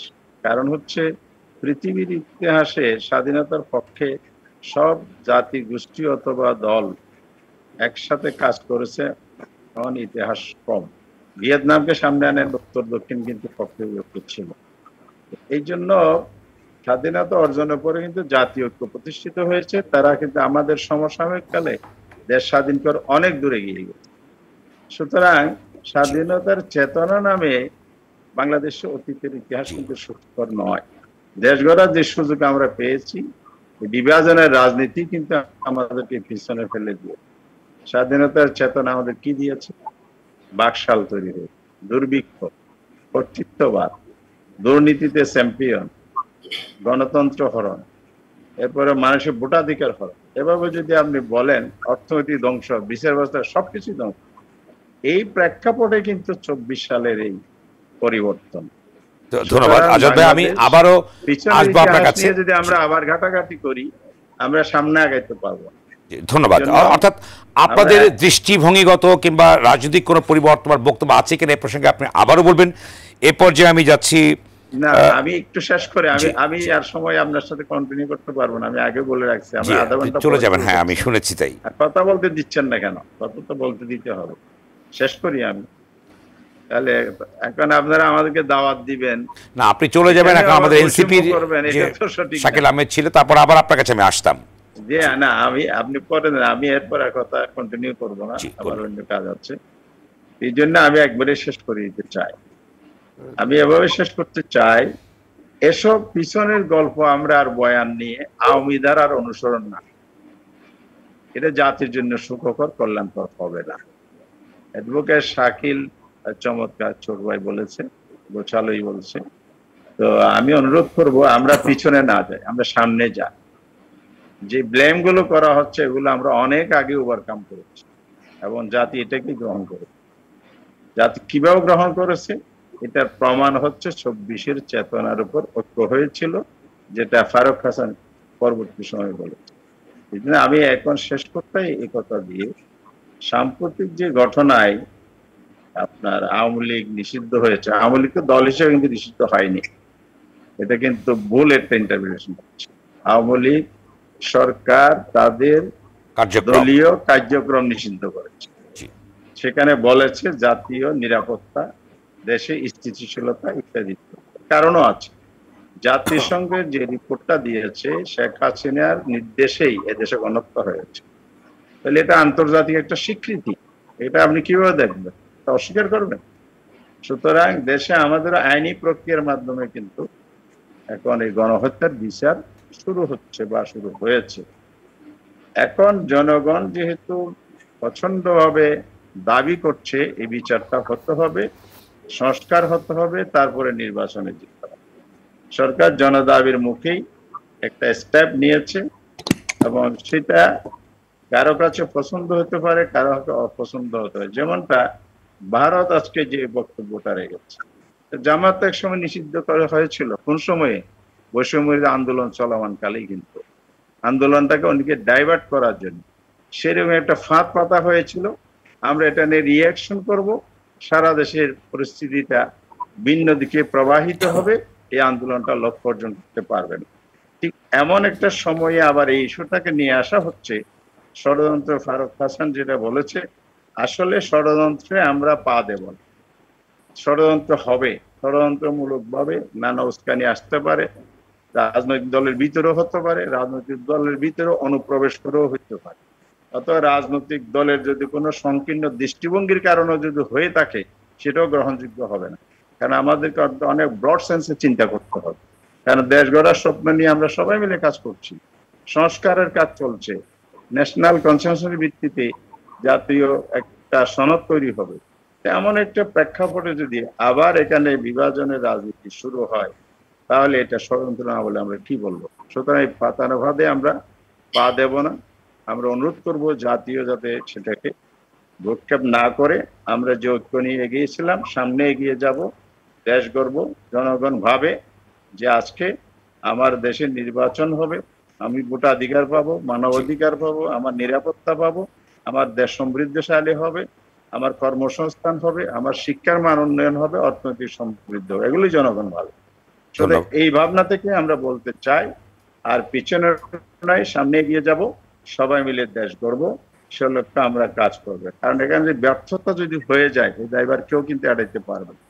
ধন্যবাদ। ব্যর্থতা যদি চলে আসে, তাহলে দেশ আবার অন্ধকারের দিকে চলে যাবে। ধন্যবাদ সবাইকে। জনাব হামিদুর রহমান আজাদ, আশা করি আপনি আমাদের সঙ্গে থাকবেন, আবারও থাকবেন আপনি আমাদের সঙ্গে। আমি একটু বিদায় নিতে চাই। আপনি আরেকবার থাকেন আমাদের সঙ্গে, একটু এই জন্য দরকার আছে, সবাই চাচ্ছে। এ পর্যায়ে আমি যাচ্ছি অ্যাডভোকেট শাকিল আহমেদ, আপনি কি বলবেন এই প্রসঙ্গে? যে কয়েকটি প্রসঙ্গ উঠেছে, যে অনেকে বলবে যে জামাতের সঙ্গে আপনাদের দূরত্ব সৃষ্টি হচ্ছে, যদিও অনেকে বলেছে যে আপনারা একই টিমের খেলোয়াড় ছিলেন, ঐক্যবদ্ধ আন্দোলন করেছেন, জাতীয় সঙ্গীত প্রসঙ্গ নানা বিষয় নিয়ে উঠেছে সম্প্রতি। আপনার কি দৃষ্টিভঙ্গি আছে? আপনাকে ধন্যবাদ। প্রথমত কথা হচ্ছে যে আমাদের এই এনসিপির যাত্রা কিন্তু 24 গণ অভ্যুত্থান পরবর্তী সময়ে। 24-এ গণ অভ্যুত্থান কেন হয়েছিল আমরা বাংলাদেশে মানুষের যে অধিকার ছিল, মানবাধিকার বলি, আমাদের ফান্ডামেন্টাল রাইটস বলি, ফিরিয়ে দেওয়ার জন্য। কথা বলার স্বাধীনতা আমরা চেয়েছিলাম। আমরা চেয়েছিলাম মানুষ তার ঘরে বসে তার পরিবারকে যেন সময় দিয়ে তাদের নিজস্ব কাজ করতে পারে। দেখুন, আওয়ামী সময়ে বিরোধী দলের উপরে যে পরিমাণ নির্যাতন হয়েছে, মামলা হামলাতে বেশিরভাগ বিরোধী দলের লোকজন বাড়িতে ঘুমাতে পারেনি, বাড়িতে দুবেলা ভাত খাইতে পারেনি। এটা আমরা চেয়েছিলাম মানুষের এই সমাধানটা হোক। এরপরে এই আন্দোলনটা কিন্তু এনসিপির কিংবা নাগরিক পার্টির কারোর ছিল না। এই আন্দোলন হয়েছিল সকল বাংলাদেশের ছাত্র জনতা সবার। সেখানে ছাত্র জনতা ছিল, সেখানে বিএনপি ছিল, জামাত ছিল, গণ অধিকার পরিষদ ছিল, এবি পার্টি ছিল, সবাই ছিল। তখন এনসিপির জন্ম হয়নি। যখন এই আন্দোলনের মাধ্যমে একটি ফ্যাসিস্ট স্বৈরাচার শেখ হাসিনা পালিয়ে যেতে বাধ্য হলো, এবং শুধু সে পালিয়ে গিয়েছে তাই নয়, বরং তার মন্ত্রী পরিষদ থেকে শুরু করে সকল এমপি এবং একজন থানার প্রতিনিধি কিন্তু পালিয়ে গেছেন। পৃথিবী ইতিহাসে এটি বিরল। এবং তার পরবর্তীতে আমরা যখন প্রয়োজনীয়তা অনুভব করলাম বা জনগণ চাইলেও যে বিএনপি এবং আওয়ামী লীগ এই যে দুটি দলের যাতাকলে মানুষ পিষ্ট হয়েছে, কিংবা অনেকে বলেন যে নৌকা এবং ধানের শীষ একই, মানে দুই সাপের একই বিষ, এরকম অনেক কথা মানুষ বলেন। এর মানুষ চাচ্ছিল নতুন কিছু তৈরি হোক। যেহেতু ছাত্ররা, এই জনতা, তারা এই আন্দোলনের সামনে সারিতে ছিল, তাদের মাধ্যমে নতুন কিছু তৈরি হোক, তাই কিন্তু এনসিপি জন্ম হয়েছে। এবং দেখেছেন, যেখানে বাংলাদেশে মানুষ ক্ষমতা ছাড়তে চায় না, সেখানে আমাদের আহ্বায়ক নাহিদ ইসলাম কিন্তু তার সেই উপদেশের পথ ছেড়ে জনতার কাতারে চলে এসেছে। এবং তারপরে কিন্তু আমরা ঐক্যবদ্ধ হবার চেষ্টা করছি। আমরা মনে করি 24-এর ফ্যাসিবাদী আন্দোলনে যারা আমাদের সহযোদ্ধা, সবাইকে নিয়ে আমরা নতুন দেশ করতে চাই। সেখানে বিএনপি, জামাত, গণ অধিকার থেকে শুরু করে সবাইকে আমরা একসাথে চাই। আমরা মনে করি বাংলাদেশ গড়ার জন্য ঐক্যবদ্ধ হওয়ার চেয়ে বড় শক্তি কিংবা বড় আর অন্য কোনো উপায় নেই। কারণ আমাদের দেশটা অনেক বেশি ভেঙে গিয়েছে, অনেক বেশি ভাঙচুর হয়েছে, নষ্ট হয়ে গিয়েছে। এরকম একটি খাদের কিনারে যাওয়া বাংলাদেশ বা দেশকে সামনে এগিয়ে নেওয়ার জন্য জাতীয় ঐক্যের সবচাইতে বেশি প্রয়োজন। এখন যে বিষয়টি আসছে যে আওয়ামী লীগ নিষিদ্ধের দাবিতে যে আন্দোলনটা আমরা গেলাম, সেই আন্দোলনেও কিন্তু এনসিপির আন্দোলন না, এই আন্দোলনটিও কিন্তু ছাত্র জনতা সবার আন্দোলন ছিল। আমি কোনোভাবেই বলবো না, বা এনসিপি কখনো বলেনি এটা এনসিপির আন্দোলন ছিল, এটা কোনোভাবেই বলার সুযোগ নেই। এই আন্দোলনটা আপনারা দেখেছেন যে প্রথম কিন্তু হাসনাত আব্দুল্লাহ তার নিজস্ব ক্যাপাসিটিতে বলেছিল যে আন্দোলন যেতে চাই, এবং সেখানে কিন্তু সকল জুলাইয়ের স্টেক হোল্ডাররা, সকল জুলাইয়ের গোষ্ঠী, রাজনৈতিক দলরা সেখানে গিয়েছিল। বলা বাহুল্য, অনেকে বলে থাকেন যে বিএনপি কিন্তু আসেনি আন্দোলনে। কথা সত্য, বাড়ি ভাই এখানে আছেন, বিএনপি আন্দোলনে আসেনি, গণ অধিকার পরিষদও কিন্তু এই আন্দোলনে সামিল হয়নি। তবে তাদের মনোসম্মতি ছিল বলে আমরা বিশ্বাস করি। এবং বিএনপি বিভিন্ন অনুষ্ঠানে বলেছেন, আওয়ামী লীগ নিষিদ্ধের কথা বলেছে, গণ অধিকার পরিষদও বলেছে। অর্থাৎ আমরা মনে করি তাহলে আপনারা ছিলেন আর কারা ছিল সবচেয়ে ভাইব্রেন্ট, কারা ছিল আপনারা এই আন্দোলনে? কারা ছিল দেখুন, আমাদের সাথে এবি পার্টি গিয়েছে, আমাদের সেখানে বিভিন্ন ইসলামিক দল গিয়েছেন, জামাত ইসলাম গিয়েছেন, ছাত্র শিবির গিয়েছে, ইসলামিক দলগুলোর ছাত্র সংগঠনগুলো গিয়েছে, এনসিপি গিয়েছে, বাক্সাস গিয়েছে, সবাই সেখানে ছিল। এবং সেখানে কিন্তু জুলাইয়ে যারা স্টেক হোল্ডার ছিল বিভিন্ন, যেমন ইনকলাব মঞ্চ, জুলাই ঐক্য, সবাই কিন্তু সেখানে ছিল। সুতরাং এখানে স্পেসিফিক এনসিপির এটা বলার সুযোগ নেই, কিংবা আমরা বলছিও না। এই ক্রেডিটটা আমরা নিতে চাই না। আমরা মনে করি আওয়ামী লীগের রাজনৈতিক যে নিষিদ্ধ জনগণ 5 আগস্ট করে দিয়েছে, শুধু ফর্মালিটিটা এই গভর্নমেন্ট লেট করেছে। আমি বারবার বলে থাকি যে আওয়ামী লীগ নিষিদ্ধ হয়েছে, যেটা গতকাল যেটা প্রজ্ঞাপন জারি হয়েছে, এটা তো গতকাল হওয়ার কথা ছিল না, এ হওয়ার কথা ছিল অগাস্টে। যাই হোক, আওয়ামী লীগকে যে অফিসিয়ালি নিষিদ্ধের ব্যাপারটা আসলো বা কার্যক্রম নিষেধাজ্ঞা দিয়েছে, বিচারের মাধ্যমে নিষিদ্ধ হবে, এটিতে এই গভর্নমেন্ট দেরি করেছে বলে আমি মনে করি। এখন একটি প্রশ্ন এসেছে যে জাতীয় সঙ্গীত গাওয়ার বিষয়ে প্রশ্ন এসেছে। আমি এই আন্দোলনে একদম পুরো সময়টা শাহবাগে বা মাঠে প্রত্যেকটা স্পটে ছিলাম। সেখানে জাতীয় সঙ্গীতের বিষয়ে দুরকম মতামত আছে। আমি স্পটে ছিলাম, আমি বলতে চাই এখানে যেটা হয়েছে তখন আজানের সময় ছিল। আজান যেটা হয় আমাদের দেশে কি হয়, আজান কিন্তু ঢাকা শহরে দেখা যায় মাগরিবের আজান যদি বলি, একটা আজান কিন্তু প্রায় 5-6 মিনিট চলে। ধরেন শাহবাগে আজান শেষ হয়েছে, ওই পাশের মসজিদে আজানটা শুরু হয়েছে, কিংবা এই আজানের অর্ধেক সময় কিন্তু আরেক জায়গায় আজান চলছে, এভাবে কিন্তু আজানটা হয়। দেখা যায় সব মিলে প্রায় 5-6 মিনিট লেগে যায় আজানটা শেষ হতে, মানে আজানের সাউন্ডটা আমার কানে শেষ আসতে। তো পাশের মসজিদে আজানটা শেষ হয়েছে, অন্য মসজিদে আজান শুরু হয়েছে, আজান চলছিল, সে তখন জাতীয় সঙ্গীত গাওয়া হচ্ছিল। কিছু লোক গিয়ে বলেছেন ভাই আজান হচ্ছে, সঙ্গীতটা এখন বন্ধ রাখেন বা মাইকটা একটু অফ রাখেন। ঘটনা এরকম। এটা নিয়ে ভুল বুঝাবুঝি কিংবা এটা নিয়ে কোনো গোষ্ঠীকে, কোনো ব্যক্তিকে, কোনো কাউকে দোষারোপ করা, তাহলে আপনি বলতে চাইছেন জাতীয় সঙ্গীত গাইতে কোনো বাধা দেওয়া হয়নি? না, বাধা দেওয়া এটি হয়েছে। আপনার একটা ভিডিও যে আজান হচ্ছে ভাই একটু অফ রাখেন মাইকটা, আজান হচ্ছে অফ রাখেন। কিন্তু জাতীয় সঙ্গীতকে ইন্টেনশনালি যেটা আমরা বলতে চাই, এরকম কিছু হয়নি যে ভাই জাতীয় সঙ্গীত গাওয়া যাবে না, এরকম কোন ইন্টেনশনাল ইস্যু ওখানে ঘটেনি। ওখানে হয়েছিল ভাই আজান হচ্ছে, মাইকটা বন্ধ রাখেন। তারপর আরো কয়েকটি যে স্লোগান নিয়ে অর্থাৎ অনেকেই বলবার চেষ্টা করেছেন, সেই স্লোগানগুলি কি হয়েছিল? হ্যাঁ, কিছু স্লোগান এসেছিল। এটা প্রথম দিন এসেছিল, শাহবাগের যে প্রথম দিন, অর্থাৎ শুক্রবার আমাদের আন্দোলনটা শুরু হয়েছে, শনিবারে যখন শাহবাগে আমাদের আন্দোলনটা হলো সেখানে কিছু স্লোগান এসেছিল। তারপরে নাসিরুদ্দিন পাটোয়ারি যে কথা বললেন যে ৭১কে বাইপাস করা যাবে না, এর কোন প্রেক্ষাপটে তিনি এটি বলেছেন? এটি আমি বলতে পারবো না, এটা নাসিরুদ্দিন পাটোয়ারি বলতে পারবে, কারণ ৭১কে বাইপাস করার বিষয় যেটা উনি বলেছেন যে উনি ব্যক্তিগত জানেন। আমার বক্তব্যটা হচ্ছে আমি স্পষ্ট করতে চাই ওই দিনের ঘটনাটা। শনিবার যখন বিভিন্ন স্লোগান হয়েছিল, যেমন জামাত শিবিরে যেখানে বসেছিল সবাই কিন্তু একসাথে বসা আছে, তবে কিছু কিছু পকেট হয়ে গিয়েছিল, কিছু আলাদা আলাদা লোক এসেছিল, কারণ তখন মাইকটা সম্পূর্ণ জায়গায় আমরা বসাতে পারি নাই, সেখানে কিছু স্লোগান এসেছিল। কিন্তু তারপরে কিন্তু আমরা হাসনাত আব্দুল্লাহকে বলেছিলাম যে এই সকল স্লোগানটা আমাদের জাতীয় ঐক্যতে সমস্যা করতে পারে। হাসনাত আব্দুল্লাহ সঙ্গে সঙ্গেই সকল যারা এসেছিল স্টেক হোল্ডার গোষ্ঠী সবাইকে বলেছিল, প্রত্যেকের নেতাকে বলেছিল যে আমরা চাই সবাই মিলে একসাথে স্লোগান দিই শুধুমাত্রই আওয়ামী লীগের বিরুদ্ধে এবং জুলাইকে নিয়ে। যেটি ছোটের প্রশ্নে যেটি তুলেছেন ফারুক হাসান, যেখানে ২ মাস আগে থেকে ১৪৪ ধারা জারি করা হয়েছে, সেখানে কিভাবে আপনারা জমায়েতটা করলেন এবং সিটি কর্পোরেশনের গাড়ি, যেটি স্প্রে গাড়ি আপনাদেরকে ঠান্ডা বর্ষণ, বাড়ি বর্ষণ করিয়েছে, যেটি নিয়ে প্রশ্ন তুলেছেন উনি, এই প্রসঙ্গে কি বলবেন? সেখানে কেন কিভাবে করলেন আপনারা? এই অ্যানসারটা দিতে চাই দুভাবে। পানিটা নিয়ে প্রথমে বলি।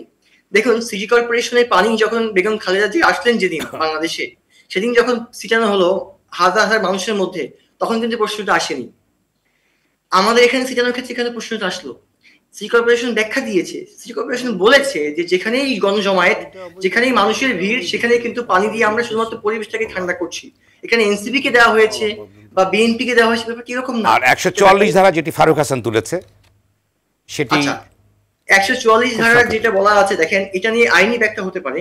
সেখানে বলা ছিল যে যমুনার আশেপাশে এবং ইন্টারকন্টিনেন্টাল হোটেলের মোড়ে কোনো সমাবেশ করা যাবে না, শাহবাগের মোড়ে করা যাবে না, সেটা কিন্তু স্পষ্ট বলা ছিল না। তো এটা আইনি ব্যাখ্যা রাখে যে ইন্টারকন্টিনেন্টাল মোড় এটা কি শাহবাগের মোড় করে কিনা। এক। দ্বিতীয় হচ্ছে, আপনি দেখবেন যেদিন আমরা যমুনাতে প্রোগ্রাম করলাম তার পরের দিন কিন্তু আবার ঘোষণা করা হলো যে যমুনার ওখানে করা যাবে না। আমরা কিন্তু যমুনাতে প্রোগ্রাম করি নাই, আমরা করেছি শাহবাগ মোড়ে।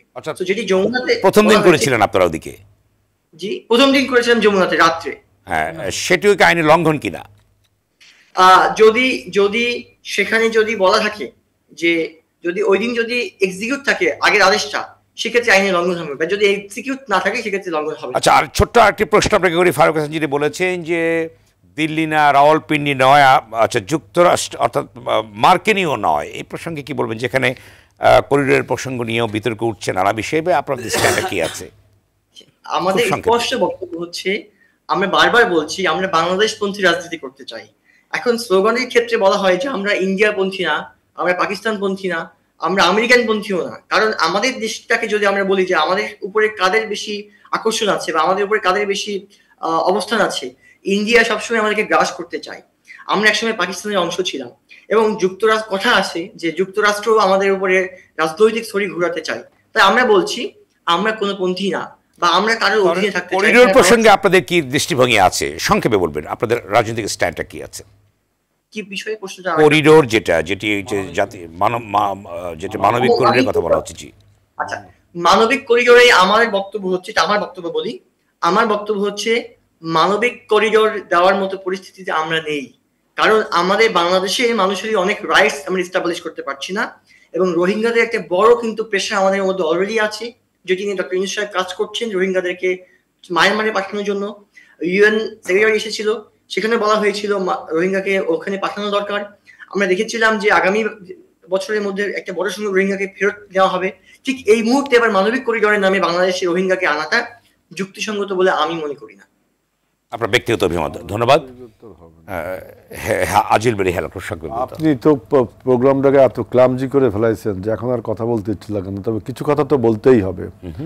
যে বললো যে দুই সাপের একই বিষ, দুই সাপের একই বিষ, এটা নাকি জনগণ চায়। ঐক্য আর থাকে? তো বিষ ঢুকে গেল তো ঐক্যের ভিতরে।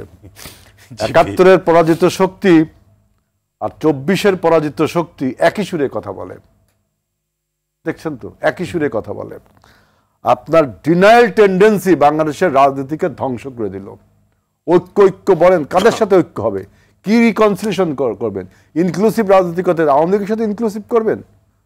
রিকনসিলিয়েশন যে বলেন, আমরা সবাই দেখলাম, জানলাম, উপদেষ্টা পরিষদের মাহফুজ স্ট্যাটাস দিল, নাসিরউদ্দিন পাটোয়ারি বলল যে জামাত ইসলামের ছাত্র সংগঠনের ছেলেরা বাংলাদেশ স্বাধীনতা বিরোধী, জাতীয় সঙ্গীত বিরোধী স্লোগান দিল, গোলাম আজমের পক্ষে স্লোগান, গোলাম আজমের বাংলাদেশ বলল। এটা ভাই কারা বলল, কি বলল? এটা উপদেষ্টারা বলতেছে, আপনার সবাই পত্রিকা টেলিভিশন দেখছে, আপনি ডাইরেক্ট স্বীকার করে তাদের বিচার করলেই তো হলো। এই যে ডিনায়াল টেন্ডেন্সি, বিএনপির নামে কত কি, বিএনপি এত চাঁদাবাজি করেছে, এত মুখ করেছে, তমক করেছে, আমরা কি সেগুলোকে অ্যাকসেপ্ট করেছি না? সেগুলো অ্যাকসেপ্ট করে আমরা কি তার তদন্ত করেছি না? তদন্ত করে বিচার করেছি না? বিচার করেছি না তার, এবং তাকে সাজাও দিয়েছি। আর এই যে ডিনায়াল টেন্ডেন্সি, যে কিছুই করিনি, কিছুই হয়নি, সেখানে বাংলাদেশের জনগণ তাজ্জবে না দেখলো যে কিভাবে স্বাধীনতার আপনার জাতীয় সঙ্গীত বলেন আর আপনার ওই যে গোলাম আজমের বক্তব্য বলেন, সবাই দেখছে, সবাই জানে। এটা জামাত সিম্পলি স্বীকার করলেই হলো যে আমাদের যারা যারা বলছে করছে তাদের বিচার করলেই হলো। আমরা করেছে না? যারা বিভিন্ন রকমের চাঁদাবাজির সাথে জড়িত ছিল, পত্রপত্রিকায়, টেলিভিশনে যেগুলো আসছে, মানুষ যে অভিযোগ, সেগুলো আমরা তদন্ত সাপেক্ষে করেছি না? তারা তাদের বিপক্ষে তো তারা যে করছে এটা উপদেষ্টা পরিষদ থেকে বলছে না? তাহলে এই যে আপনার ডিনায়াল যে টেন্ডেন্সি তাদের মধ্যে, যে সব কিছু অস্বীকার করার যে টেন্ডেন্সি, এটাই তো বাংলাদেশের রাজনীতি আজকে সবচেয়ে বড় ক্রাইসিস। এটাই তো বাংলাদেশের রাজনীতির সবচেয়ে বড় ক্রাইসিস। এখন দেখেন যে আপনার ওই শাহবাগে উনি বলছেন যে কি ইসলামিক সব দল আসছিল, উনারা আসছিল, আর কেউ আসেনি। মানে ওনারা কি বাংলাদেশের মূল রাজনৈতিক শক্তি, যে ওনাকে ডাকলে আমাদের সবার আসতে হবে, সব পলিটিক্যাল প্রসেস আছে না সব কিছুর একটা। আপনি বললেন যে উঠলো ভাই কোন পথে যায়, ফট করে একদিন রাত্রে বললো যে আপনি প্রথমে বক্তৃতা বলছিলেন 24শে জুলাইয়ের চার্টার করতে হবে। সরকার বুঝে টেক আপ করলো না? তারপরে সেই জুলাই চার্টারকে পলিটিক্যাল প্রসেসের মধ্যে নিয়ে বিএনপি তো ভূমিকাটা রাখলো। যখন ঐক্যমত কমিশনের সাথে আমরা বসলাম, এবং আমরাই তো প্রথম বললাম যে আমাদের সমস্ত রাজনৈতিক দলের ভিতরে যে ঐক্যমতটা হবে, সেই ঐক্যমতটা জুলাই চার্টার হিসেবে ধরবে। পলিটিক্যাল ইম্যাচুরিটিকে আপনি পট করে এসে রাত্রেবেলা এসে বলবেন যে এইটা মানতে হবে, এইটা করতে হবে। আপনারা যেই কাজটা করলেন, আপনারা আওয়ামী লীগের নিষিদ্ধ দাবি করছেন আজকে, আর বিএনপি দাবি করছে সেই 2008 সাল থেকে। আওয়ামী লীগের আমলে আওয়ামী লীগের রক্ত চক্ষুর সামনে দাঁড়িয়ে আমরা বলেছি এই মাফিয়া সংগঠনকে নিষিদ্ধ করতে হবে, এই মাফিয়া সংগঠনের ভিতরে লড়াই করেছি, সংগ্রাম করেছি। আপনারা যে সংস্কার, নতুন বাংলার যেগুলো বলছেন, এগুলো তো আমরা 2007 সাল থেকে বলছি, 8 সাল থেকে বলছি, 16 সাল, 18 সাল, 22 সালে আমরা দাবি দেওয়া আকারে বলেছি। সুতরাং আজকে এই যে দলে আপনি এক দলকে বলবেন যে দুই সাপের একই বিষ, এই স্লোগানটা কে দিছে? আমি তো দেখি যে বিষ কিসের মধ্যে, বিষ হলো 71-এর যারা পরাজিত শক্তি তারা বিষ, আর একটা বিষ হলো 24-এর যারা পরাজিত শক্তি। এই দুই বিষকে আগে আমাদেরকে দেখতে হবে। আপনি যদি এখন এই এনসিপি আর আপনার এই যে গতকালকে যে পরশুদিনকার যে গণ্ডগোলটা হলো আপনার এই যে শাহবাগে, এই যে আপনার এই যে নতুন যে আওয়ামী লীগের ব্যান্ড নিয়ে, এটা তো এনসিপি আর জামাতের লড়াই, তো নিজেদের মধ্যে লড়াই দেখলাম না আমরা সবাই। অর্থাৎ অ্যামালগামেট হয়ে গেছে, সব কিছু অ্যামালগামেট হয়ে গেছে। কারণ এনসিপি তো আপনার বৈষম্য বিরোধী টোটাল যে ছাত্ররা, সেখানে ছাত্রদল ছিল, ছাত্র ইউনিয়ন ছিল, অন্যান্য বামপন্থী সংগঠন ছিল, ছাত্র শিবির ছিল, ইসলাম, সমস্ত ছাত্র, এদের নাগরিক অধিকার এদের যে ছাত্র তাও ছিল, সবাই ছিল। কিন্তু যখন তারা একটা রাজনৈতিক দল গঠন করলো, তো সবাই কি তারা ছিল? তারা একটা খণ্ডিত অংশ না? এখন যে ক্রেডিট ক্লেম করে, এই ক্রেডিট ক্লেম করা সবচেয়ে বড় অনৈক্য আমাদের মধ্যে। আমার কাছে কথা হচ্ছে গণতন্ত্রের বিউটি হলো তর্ক এবং বিতর্ক থাকবে, তারপরে একটা নতুন জিনিস বেরোবে। কিন্তু আপনি ডিনাই করবেন একটা জিনিস ঘটেছে ওখানে, আপনি জাতীয় সঙ্গীতকে অবমাননা করেছেন বা গাইতে দেননি, আপনি একজন আপনার পরাজিত শক্তিকে আপনি বাংলাদেশের হিরো বানিয়েছেন। ঠিক আছে, যদি আপনার ভুল আপনি ভুল স্বীকার করেন, এই যে ভুল স্বীকার করেন না, অ্যাকসেপ্ট করেন না, এটা কিন্তু বাংলাদেশের রাজনীতির জন্য সবচেয়ে বড় খারাপ। ধন্যবাদ। আবার রাজভাই সাকাত হোসেন সায়ন্ত। ও আরেকটু কথা বলে দেখেন, যেই লটা করেছেন এই লতে কি শুধু মনে করেন যে আওয়ামী লীগের বিচার হবে? এই লতে তো অনেক দলের বিচার হওয়া উচিত। আওয়ামী লীগের সাথে যে 14 দল রয়েছে, ইভেন যদি ঐতিহাসিক দৃষ্টিকোণ 71-এর বিচার হওয়া উচিত। তাহলে হতে পারে না, এই লতে হইতে পারে না। সুতরাং পলিটিক্যাল ম্যাচুরিটি নিয়ে, পলিটিক্যাল দূরদর্শী থাকতে হবে। আমরা প্রথমে বলেছিলাম যে এই যে নির্বাচন প্রক্রিয়াকে হ্যাঙ্গিং করে দিচ্ছেন, বিভিন্ন রকম বাইনারি তুলে নির্বাচন প্রক্রিয়াকে আপনি ঝুলিয়ে দিচ্ছেন, এই যে স্পেস দিচ্ছেন, এর ফলে হচ্ছে কি? নিজেদের পায়ে নিজেরা ক্রোল মারছেন। 2007 সালে একবার আমরা বলেছিলাম যে আওয়ামী লীগের অধীনে 8 সালে আওয়ামী লীগের অধীনে নির্বাচনে গেলে কি অবস্থা হবে আপনারা জানেন না। গণতন্ত্র সেই একই ভুল করছেন। এখন দেখেন যে আইনটা করেছে, এই আইনে শুধু আওয়ামী লীগ বা 14 দলের না, আরও অনেক দলেরও বিচার হতে পারে। ধন্যবাদ আপনাকে। সাকাত হোসেন সায়ন্ত।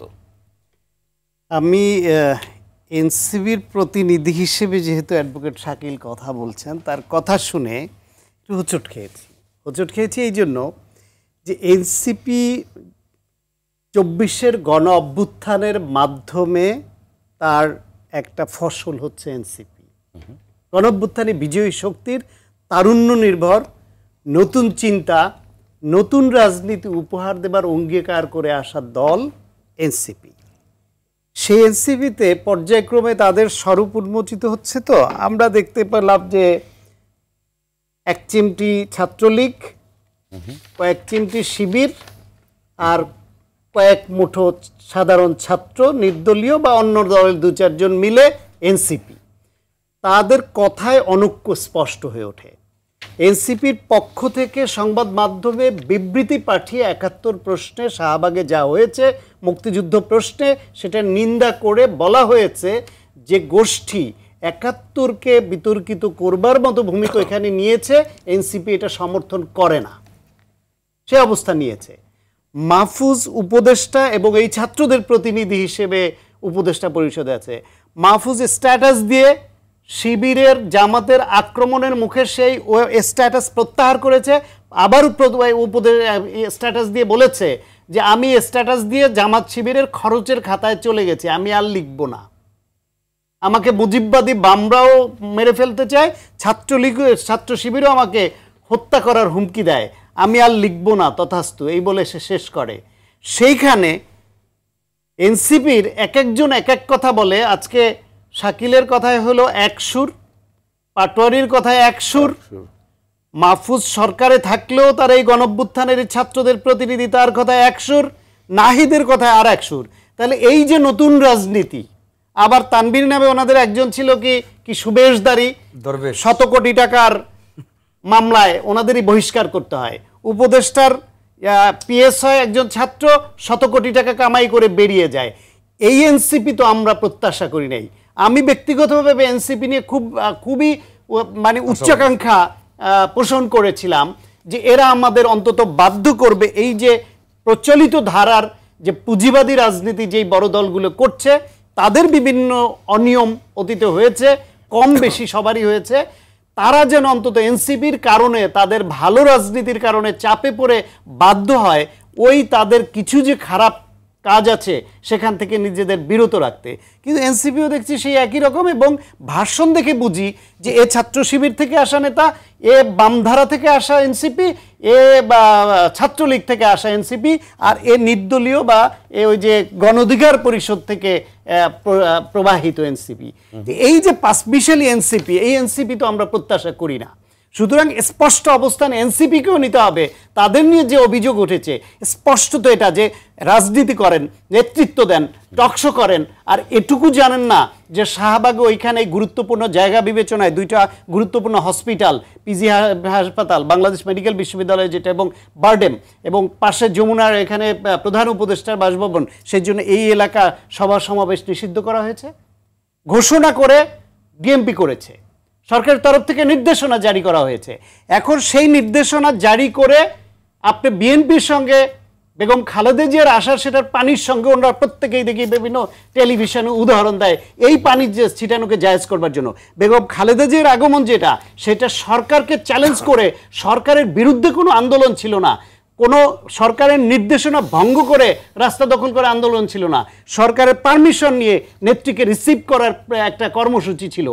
আর এনসিপি সহ অন্যরা যেটা করেছে সেটা হচ্ছে সরকারের বিরুদ্ধে সরকারের নিষেধাজ্ঞা উপেক্ষা করে একটা দাবি আদায়ের জন্য দাঁড়ানো।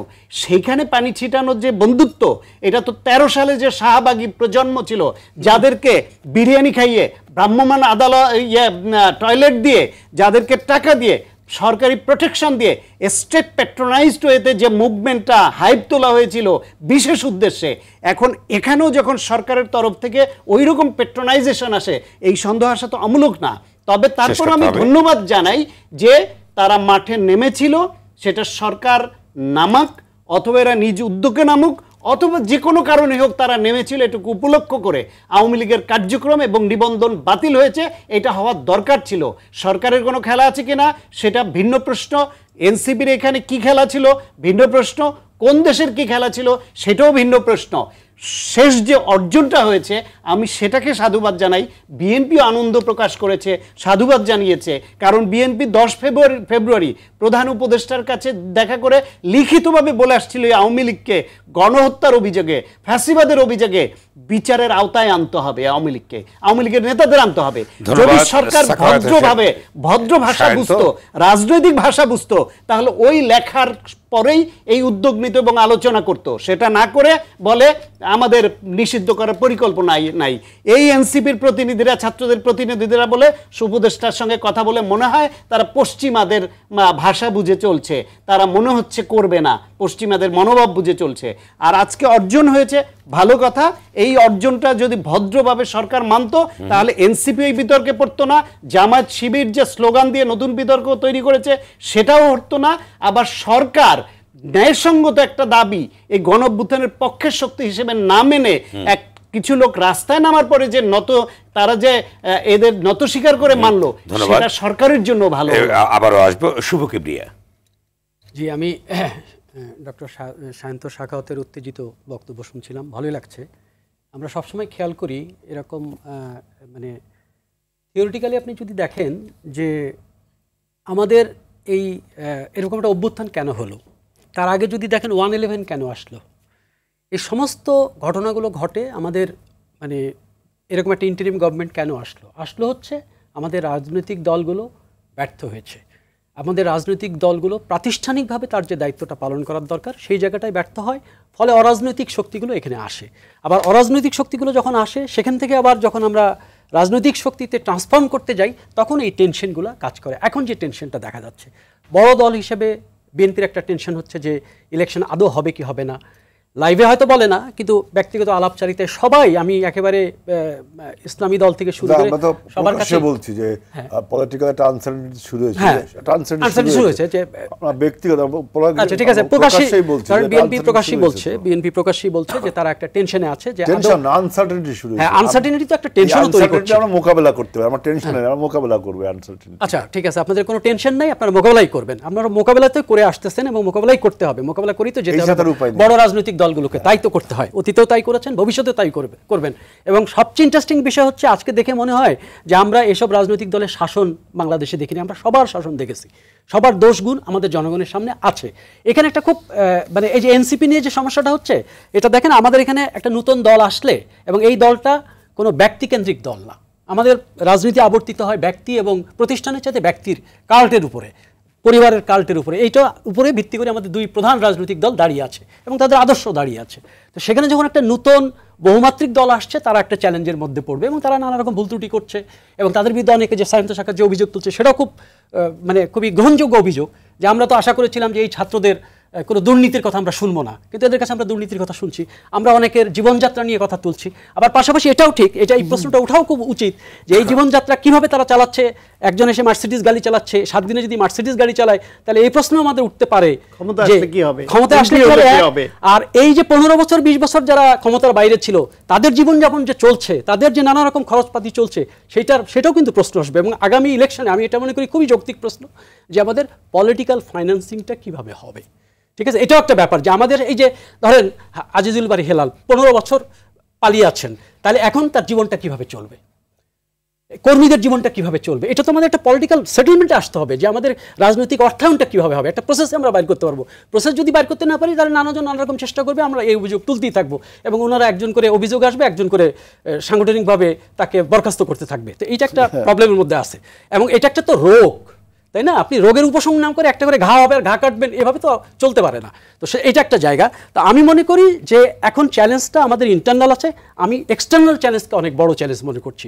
এই যে ভারতের কথাটা, ভারত যেভাবে মানে আওয়ামী লীগকে আমরা বাদ দিয়ে দিয়েছি, যে আওয়ামী লীগ তার যে শক্তি, তার বলতে আমাদের সময় আওয়ামী লীগের যে অর্থের শক্তি, আওয়ামী লীগের যে প্রাতিষ্ঠানিক শক্তি, আন্তর্জাতিক শক্তি, সেটা দিয়ে যে সে তার ব্যাক করার বা তার সার্ভাইভালের একটা লড়াই চালাবে, সেটাকে আমাদের রাজনৈতিক দল যদি এই অনেকের মধ্যে থাকে তাহলে আবার একটা ফেলিওর আসতে পারে। ধন্যবাদ।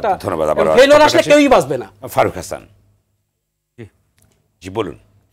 আসলে কথা তো অনেক কথাই চলে আসছে ইতিমধ্যে। তো বিষয়টা আসলে দেখেন, আওয়ামী লীগকে নিষিদ্ধের বিষয়টিকে কেন্দ্র করে সাম্প্রতিক সময়ে যে উদ্ভূত ঘটনাগুলো, এখানে আমাদের হেলাল ভাই বলেছেন, শান্ত ভাই বলেছেন, ছাত্র প্রতিনিধি এই সরকারের 2 জন রয়েছে।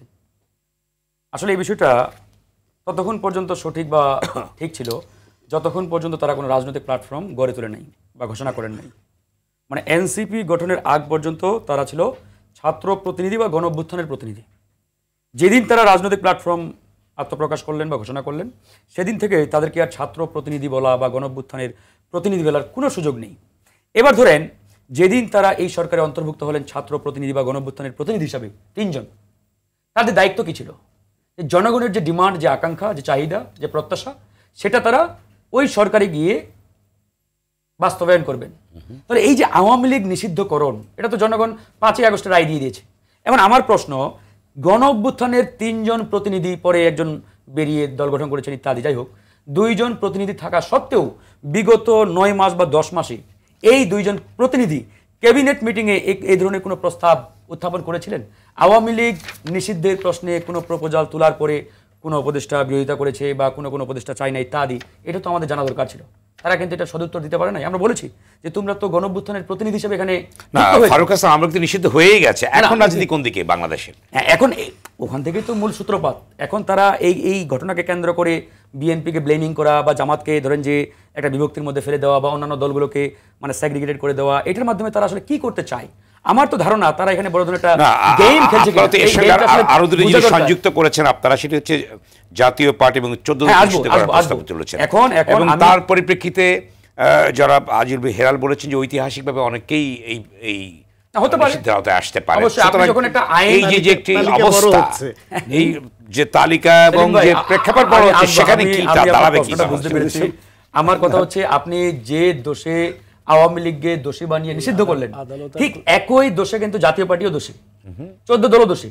বিকজ বিগত 15 বছরে আওয়ামী লীগের প্রত্যেকটা অপকর্মের নীরব সহযোগী ছিলেন জাতীয় পার্টি এবং 14 দল। নীরব না, সরব এবং প্রকাশ্যে এবং মানে প্রশ্নাতীত ভাবে সমর্থন দিয়েছেন আওয়ামী লীগকে। তাহলে আপনি একই অপরাধে একটি দলকে নিষিদ্ধ করলেন, তাদের কার্যক্রমে নিষেধাজ্ঞা জারি করলেন, ঠিক একই কারণগুলোর কারণে বৈষম্যপূর্ণ হয় এটা। অফকোর্স না, শুধু বৈষম্যপূর্ণ না, এখানে যে সরকারের বড় ধরনের একটা ছল চাতুরি রয়েছে এবং একটা গেমিং প্ল্যান তারা বাস্তবায়ন করছেন, সেটা কিন্তু পরিষ্কার।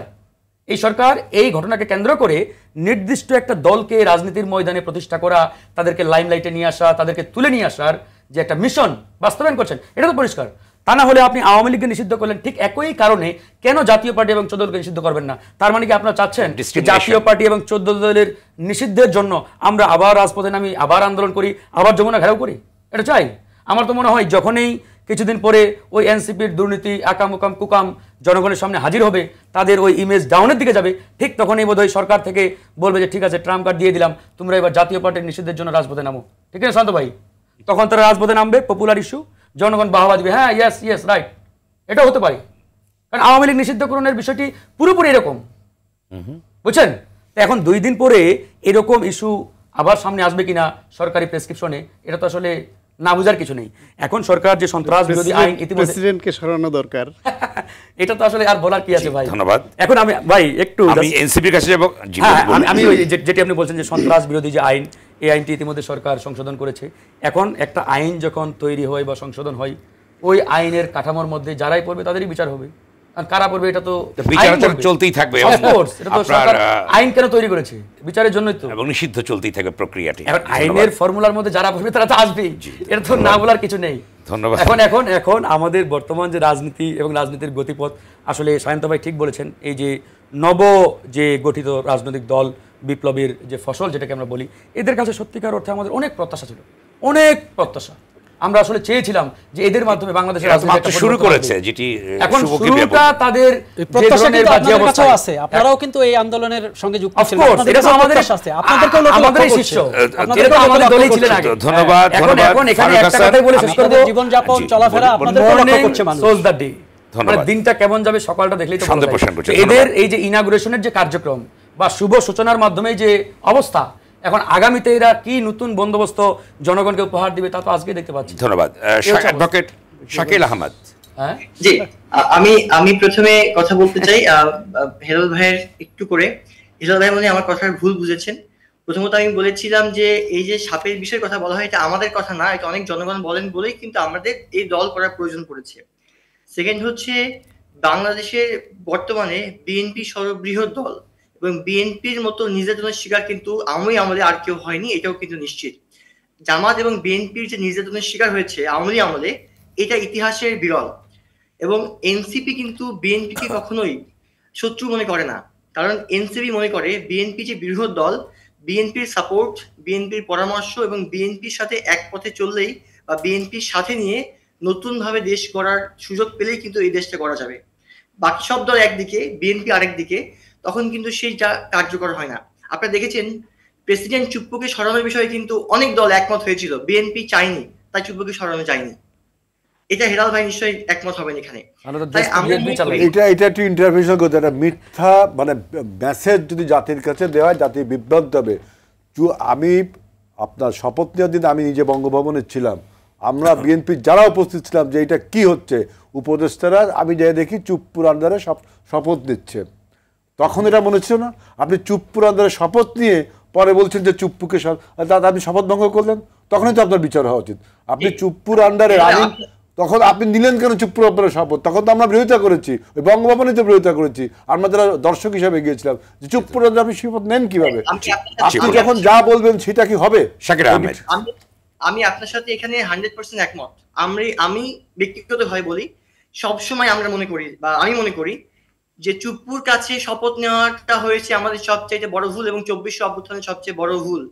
উচিত ছিল শহীদ মিনারে শপথ নেওয়া, শপথ দিবে কোনো শহীদের বাবা। কিন্তু আমি মনে করি এই যে ভুলটা করেছে এটার পিছনে বিএনপির দায় আছে। দায়টা কি জানেন? আপনারা সবচেয়ে বড় রাজনৈতিক দল, আপনারা এটাকে বুঝাতে পারেননি যে এটা উচিত ছিল না। তখন এনসিপি ছিল না, তখন কিন্তু ছিল কিছু সমন্বয়ক যারা খুবই অনার্সে পড়ে, মাস্টার্সে পড়ে, মাত্র অনার্স শেষ করেছে। তাদের কি উচিত ছিল আপনাদের বুঝিয়ে বলা যে ভাই এটা যে করছো, ক্ষমতায় যাওয়ার জন্য তো আপনি ওইটা বোঝেন, ক্ষমতায় কি হয়ে ওইটা বোঝেন, আর আপনার শপথ নিতে এটা বুঝেন না। এটা কোন ধরনের কথা? মাস্টারমাইন্ড হইতে পারে, আপনি মাস্টারমাইন্ড হবেন, ক্ষমতায় যেতে পারতেছেন, সবাই মন্ত্রী হচ্ছেন, আমরা তখন তো দর্শক, আমরা তো তখন ক্ষমতায় গেলাম না। আপনি কেন দর্শক হবেন? আপনি বিগত সময়ে বাংলাদেশের সবচেয়ে নির্যাতিত দল হয়েছেন আপনারা, বাংলাদেশের বৃহৎ দলের আপনি বিএনপি। বাংলাদেশে এই মুহূর্তে বাংলাদেশের 300 আসনে বিএনপির নির্বাচন করার জন্য একাধিক 5 জন প্রার্থী আছে যারা সবাই ক্যাপাবল। এনসিপির কি আছে 300 জন প্রার্থী নেই? ক্ষমতায় তো আছেন আপনি কিন্তু বাংলাদেশের বৃহৎ দল। তাহলে আজকে উপদেষ্টা নিয়ে আমার কথা বলি অনেক সময়, যে উপদেষ্টার আনারই উপদেষ্টা আছে, এই উপদেষ্টা যে আনারই গিয়েছে এটার জন্য আমি মনে করি বিএনপি এবং জামাতের দায় আছে। কারণ বিএনপি এবং জামাত তখন বেটার উপদেষ্টা পরিষদ গঠনের জন্য এনসিপির দায় নাই। কার্যকরী ভূমিকা পালন করতে পারেনি বা ব্যর্থ হয়েছে কিংবা করার সুযোগ পায়নি, এটার দায় আমি মনে করি এটার দায় বিএনপি এবং জামাতের রয়েছে। এবং আপনাদের দায় নাই? আমাদের দায়, আমাদের এনসিপি হিসেবে দায় নেই, কারণ এনসিপি তো হয়েছে। তাই এনসিপি না, আপনারা যেই ছাত্র সংগঠন থেকে আসছেন, বৈষম্য বিরোধী ছাত্র আন্দোলন, তাদের দায় নাই? আছে, আপনারা তো তাদেরই উত্তরাধিকার। আছে, আমাদের দায় আছে। আমি বলছি সেটা আগে বলেন। তখন আপনারা ডক্টর ইউনূসকে রাজি করিয়েছেন, আপনারা উপদেষ্টা কে হবে তাদের সেটা আপনারা প্রেসক্রিপশন দিয়েছেন, তারা বলে আপনাদের সঙ্গে কথা বলেছে, ডেকে নিয়েছে আপনাদের, আর দায় চাপান বিএনপির উপরে, জামাতের উপরে। ভাই না, উপদেষ্টা কে হবে এই প্রেসক্রিপশনটা আমরা দিইনি। ডক্টর ইউনূস সাহেব হবেন চিফ অ্যাডভাইজার, এই প্রেসক্রিপশনটা আমরা দিয়েছিলাম বা ছাত্ররা দিয়েছিল, কিন্তু উপদেষ্টা কে কে হবে এই প্রেসক্রিপশনটা আমরা দিইনি। আমি বলছি যে এই উপদেষ্টা পরিষদ স্পেসিফিক করার ক্ষেত্রে তৎকালীন সময়ে রাজনৈতিক বড় দল বিএনপি এবং জামাত, তৎকালীন সময়ে, এখনো তারা বড় দল বর্তমানে, তাহলে বিএনপি এবং জামাতের যে দীর্ঘ রাজনৈতিক ক্যারিয়ার, দীর্ঘ রাজনৈতিক বোঝাপড়া, দীর্ঘ রাজনৈতিক এক্সপেরিয়েন্স, সেখান থেকে কিন্তু ওনারা আরো বেটারমেন্ট দেওয়ার সুযোগ হয়তো ছিল অথবা ছিল না, আমি সে ব্যাখ্যা যাচ্ছি না, কিন্তু দেওয়ার ক্ষেত্রে আমি বলবো উনাদের হয় সুযোগ পায়নি অথবা পেলে ব্যর্থ হয়েছে, কিংবা ওনারা সেরকম করার মতো অপশন তারা পায়নি। কিন্তু এই দায়টা আমি মনে করি বিএনপি এবং জামাতের উচিত ছিল সেখানে ভালোভাবে কার্যকরী ভূমিকা পালন করে আরো বেটার উপদেষ্টা পরিষদ গঠনের জন্য। আমাদের দায় আছে, অবশ্যই দায় আছে, আমরা পারিনি, কিন্তু আমাদের মধ্যে সেই এক্সপেরিয়েন্সটা ছিল না সরকার গঠন করে কিভাবে করা যায়। দেখুন, আন্দোলন যখন শুরু হয়েছিল 24-এ, কেউ জানে না যে হাসিনার মতো এত বড় স্বৈরাচার পতন হয়ে যাবে। আপনি বলেন 5 তারিখে হবে পতন, আপনি জানতেন 4 তারিখে? জানতেন না। আমি 5 তারিখ সকালে জানতাম না। 5 তারিখ সকাল 10টায় যখন আমি শহীদ মিনারে যাই, আমার সামনে এক ভাই এবং শাকির আহমেদ, আমি একটি প্রশ্ন করি যে অর্থাৎ আওয়ামী লীগ যে প্রত্যাশা অনুযায়ী আওয়ামী লীগের কার্যক্রম নিষিদ্ধ করা হয়েছে, বিচার কার্য চলছে, এখন যারা আপনারা স্টেক হোল্ডার ছিলেন, কোন দিকে যাচ্ছে বাংলাদেশের রাজনীতি এবং আপনাদের ভিতরে পারস্পরিক যে ডিফারেন্সকে লক্ষ্য করা যাচ্ছে, এতে করে কোনো সংকটের সৃষ্টি হতে পারে কিনা? যেখানে নির্বাচনের কথা বলা হচ্ছে, সংস্কার প্রক্রিয়া অনেকে ডিলে হচ্ছে, অনেকে বলবার চেষ্টা করছেন, সেক্ষেত্রে কি হবে? আমার মত হচ্ছে যে আমাদের মধ্যে রাজনৈতিক বোঝাপড়াতে ভিন্নতা থাকতে পারে, কিন্তু দেশের প্রশ্নে আমরা সবাই এক থাকবো। আমাদের মধ্যে অনৈক্য সৃষ্টি হয়েছে এটা আমি মনে করি না। আমি মনে করি আমাদের মধ্যে কিছু বিষয়ে বিতর্ক আছে, কিছু বিষয়ে দ্বিমত আছে, কিন্তু দেশের প্রশ্নে আমরা সবাই এক আছি। একই সঙ্গে সংস্কার প্রশ্নে একটি কথা বলি, বাংলাদেশ সংস্কারে একটি চমৎকার সুযোগ পেয়েছে এই 24 অভ্যুত্থান পরবর্তী। ধন্যবাদ। খুব প্রয়োজন সেইগুলো হয়ে যাক, তারপর ইলেকশন হোক, কোনো সমস্যা নেই। ধন্যবাদ। 30 সেকেন্ডে ফারুক, আমরা একদম শেষ পর্যন্ত চলে আসছি। 30 সেকেন্ডে আসলে তো কিছুই হয় না, তারপরেও বলি আসলে এনসিপি বা এই যে জাতীয় যে সরকারি যে দল, রাজনৈতিক হাওয়া এরা কোন দিকে বইছে আপনি বলুন। এরা আসলে যখনই বিপদে পড়ে তখন জাতীয় ঐক্যের ডাক দেয়, মানে তখন সবাইকে তাদের প্রয়োজন, বিপদ কেটে গেলে তখন আমরাই ইত্যাদি ইত্যাদি। আরেকটি বিষয়, এই যে মানবিক করিডোরের নামে সরকার যেটি মানে অশুভ একটি বিপজ্জনক সিদ্ধান্ত নেওয়ার দিকে যে প্রসিড করছে, এটা আসলে দেশ এবং জাতির জন্য মারাত্মক একটা ভয়ঙ্কর পরিণতি ডেকে আনবে। এবং এই সিদ্ধান্ত নেওয়ার পূর্বে সরকার আসলে বাংলাদেশের জনগণ, রাজনৈতিক দলগুলোর সাথে যে ধরনের আলোচনা করা দরকার ছিল, ন্যূনতম কোনো আলোচনা করে নাই। সেখান থেকে কিন্তু আসলে এই সরকারের প্রতি আমাদের যে ডাউট, যে সন্দেহের জায়গাটি, এটি কিন্তু দিন দিন ঘনীভূত হচ্ছে। আসলে এই সরকার যেহেতু এখন পার্লামেন্ট নেই, সুতরাং এই সরকার এরকম গুরুত্বপূর্ণ বা সেন্সিটিভ কোনো সিদ্ধান্ত নেওয়ার পূর্বে অবশ্যই জনগণ তথা রাজনৈতিক দলগুলোর সাথে আলোচনা করা মানে এটা দরকার, এটা আসলে মানে উচিত বলবো না, এটা অবশ্যই প্রয়োজন। সুতরাং এটা না করে তারা এই ধরনের একটা কার্যক্রমের দিকে আসলে যেভাবে এগিয়ে যাচ্ছে, এটা আসলে মানে এখান থেকে পরিষ্কার যে আসলে তারা খুব মানে ভিনদেশী কোনো এজেন্ডা এখানে বাস্তবায়ন করছে কিনা, তাও আবার বাংলাদেশের সবচেয়ে সেন্সিটিভ যে এরিয়া আমাদের পার্বত্য চট্টগ্রাম অঞ্চলে, এটা তো আসলে মানে গোপন কোনো বিষয় না। আপনারা শঙ্কিত ব্যাপারে শুধু আমরা না, বাংলাদেশের 18 কোটি জনগণ, বিকজ আমাদের পার্বত্য অঞ্চলকে নিয়ে বিগত 2 যুগ ধরে ষড়যন্ত্র অব্যাহত রয়েছে, এবং এই অঞ্চলে কিভাবে একটা মানে খ্রিস্টান স্টেট বানানো যায় এটা নিয়ে একটা বড় ধরনের মানে মিশন বা পরিকল্পনা বিদেশি বা বিদেশি শক্তিগুলো কাজ করছে, সেটা তো আসলে আমরা এখন পরিষ্কার।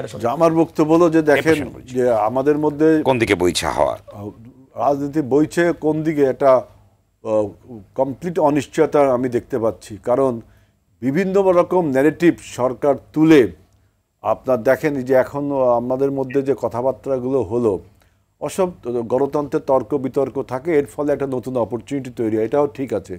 কিন্তু সরকার এক এক সময় এক একটা ন্যারেটিভ তুলে নির্বাচনকে দীর্ঘায়িত করার কোনো পরিকল্পনা করছে কিনা, বা কাউকে শক্তি সঞ্চয় করার সুযোগ দিচ্ছে কিনা, অথবা নিজের অপরিহার্যতা প্রমাণের জন্য বিভিন্ন ক্রাইসিস ধন্যবাদ তৈরি হচ্ছে কিনা, আমি সেটা বলছি। জি ধন্যবাদ। স্বাগত শান্ত, আপনি 20 সেকেন্ডে বলুন, 20 মিনিট 30 সেকেন্ড। ঐক্যের এই যেটি বিকল্প বলেছে নেই, যে ঐক্যের বিকল্প নাই। জুলাই গণ অভ্যুত্থানে হাসিনা ফ্যাসিবাদ বিরোধী বৃহত্তর ঐক্য, ছাত্র জনতা, বড় বিভিন্ন রাজনৈতিক দল, ডান বাম বিএনপি জামাত সবার ঐক্য হয়েছিল বলেই পতন হয়েছিল। আবার এখন গণতন্ত্র উত্তরণের জন্য ঐক্যটা গুরুত্বপূর্ণ, সেই জন্য কাদা ঐক্যের পথে হাঁটা উচিত। একদম সংক্ষেপে, ঐক্য ছাড়া তো আসলে আমরা কাঙ্ক্ষিত লক্ষ্যে যেতে পারবো না। তবে আজকে আমাদের কথাবার্তাগুলো যদি স্ক্যান করা যায় তাহলে আমার মনে হয় সবচেয়ে খুশি হবে আওয়ামী লীগ। আওয়ামী লীগ যদি এই অনুষ্ঠান দেখে থাকে, আওয়ামী লীগের সমর্থকরা তারাই সবচেয়ে খুশি হবে, এবং আমার মনে হয় সরকারও খুশি হবে। কারণ আপনারা যেভাবে সরকারকে একটা বড় স্টেক দিয়ে দিচ্ছেন, যে অনেকের মধ্য দিয়ে সরকারও সুবিধা পাচ্ছে, সরকারকেও তো লাইনে রাখতে হবে। তো সুতরাং একটা ঐক্য ছাড়া বাংলাদেশের ভবিষ্যৎ নাই, গণতন্ত্রের ভবিষ্যৎ। ধন্যবাদ। শাকিল, আমি একই সুরে কথা বলবো যে এখানে ঐক্য করতে হবে, এবং সে ঐক্য করার ক্ষেত্রে শুধু এনসিপি না, এখানে আমি মনে করি যে বিএনপি বড় ভূমিকা রাখতে পারে, কারণ বিএনপি সবচেয়ে বড় দল। বিএনপি সবাইকে ডাক দিক, আমরা সবসময় আছি, দেশের জন্য সবার সাথে আছি। গণ অধিকার পরিষদ ফারুক ভাই বলেছেন যে বিপদে বললে ঐক্যের ডাক দিই, এটা ভুল কথা। আমরা সবসময় ঐক্যের কথা বলছি, দেশের জন্য কাজ করতে চাই, দেশের জন্যই মরতে চাই। ধন্যবাদ আপনাদের সবাইকে আলোচনা অংশ নেবার জন্য। দর্শক, স্বপ্নধারা নিবেদিত গণতন্ত্রের সংলাপ আজ এ পর্যন্তই। সঙ্গে থাকবার জন্য ধন্যবাদ সবাইকে।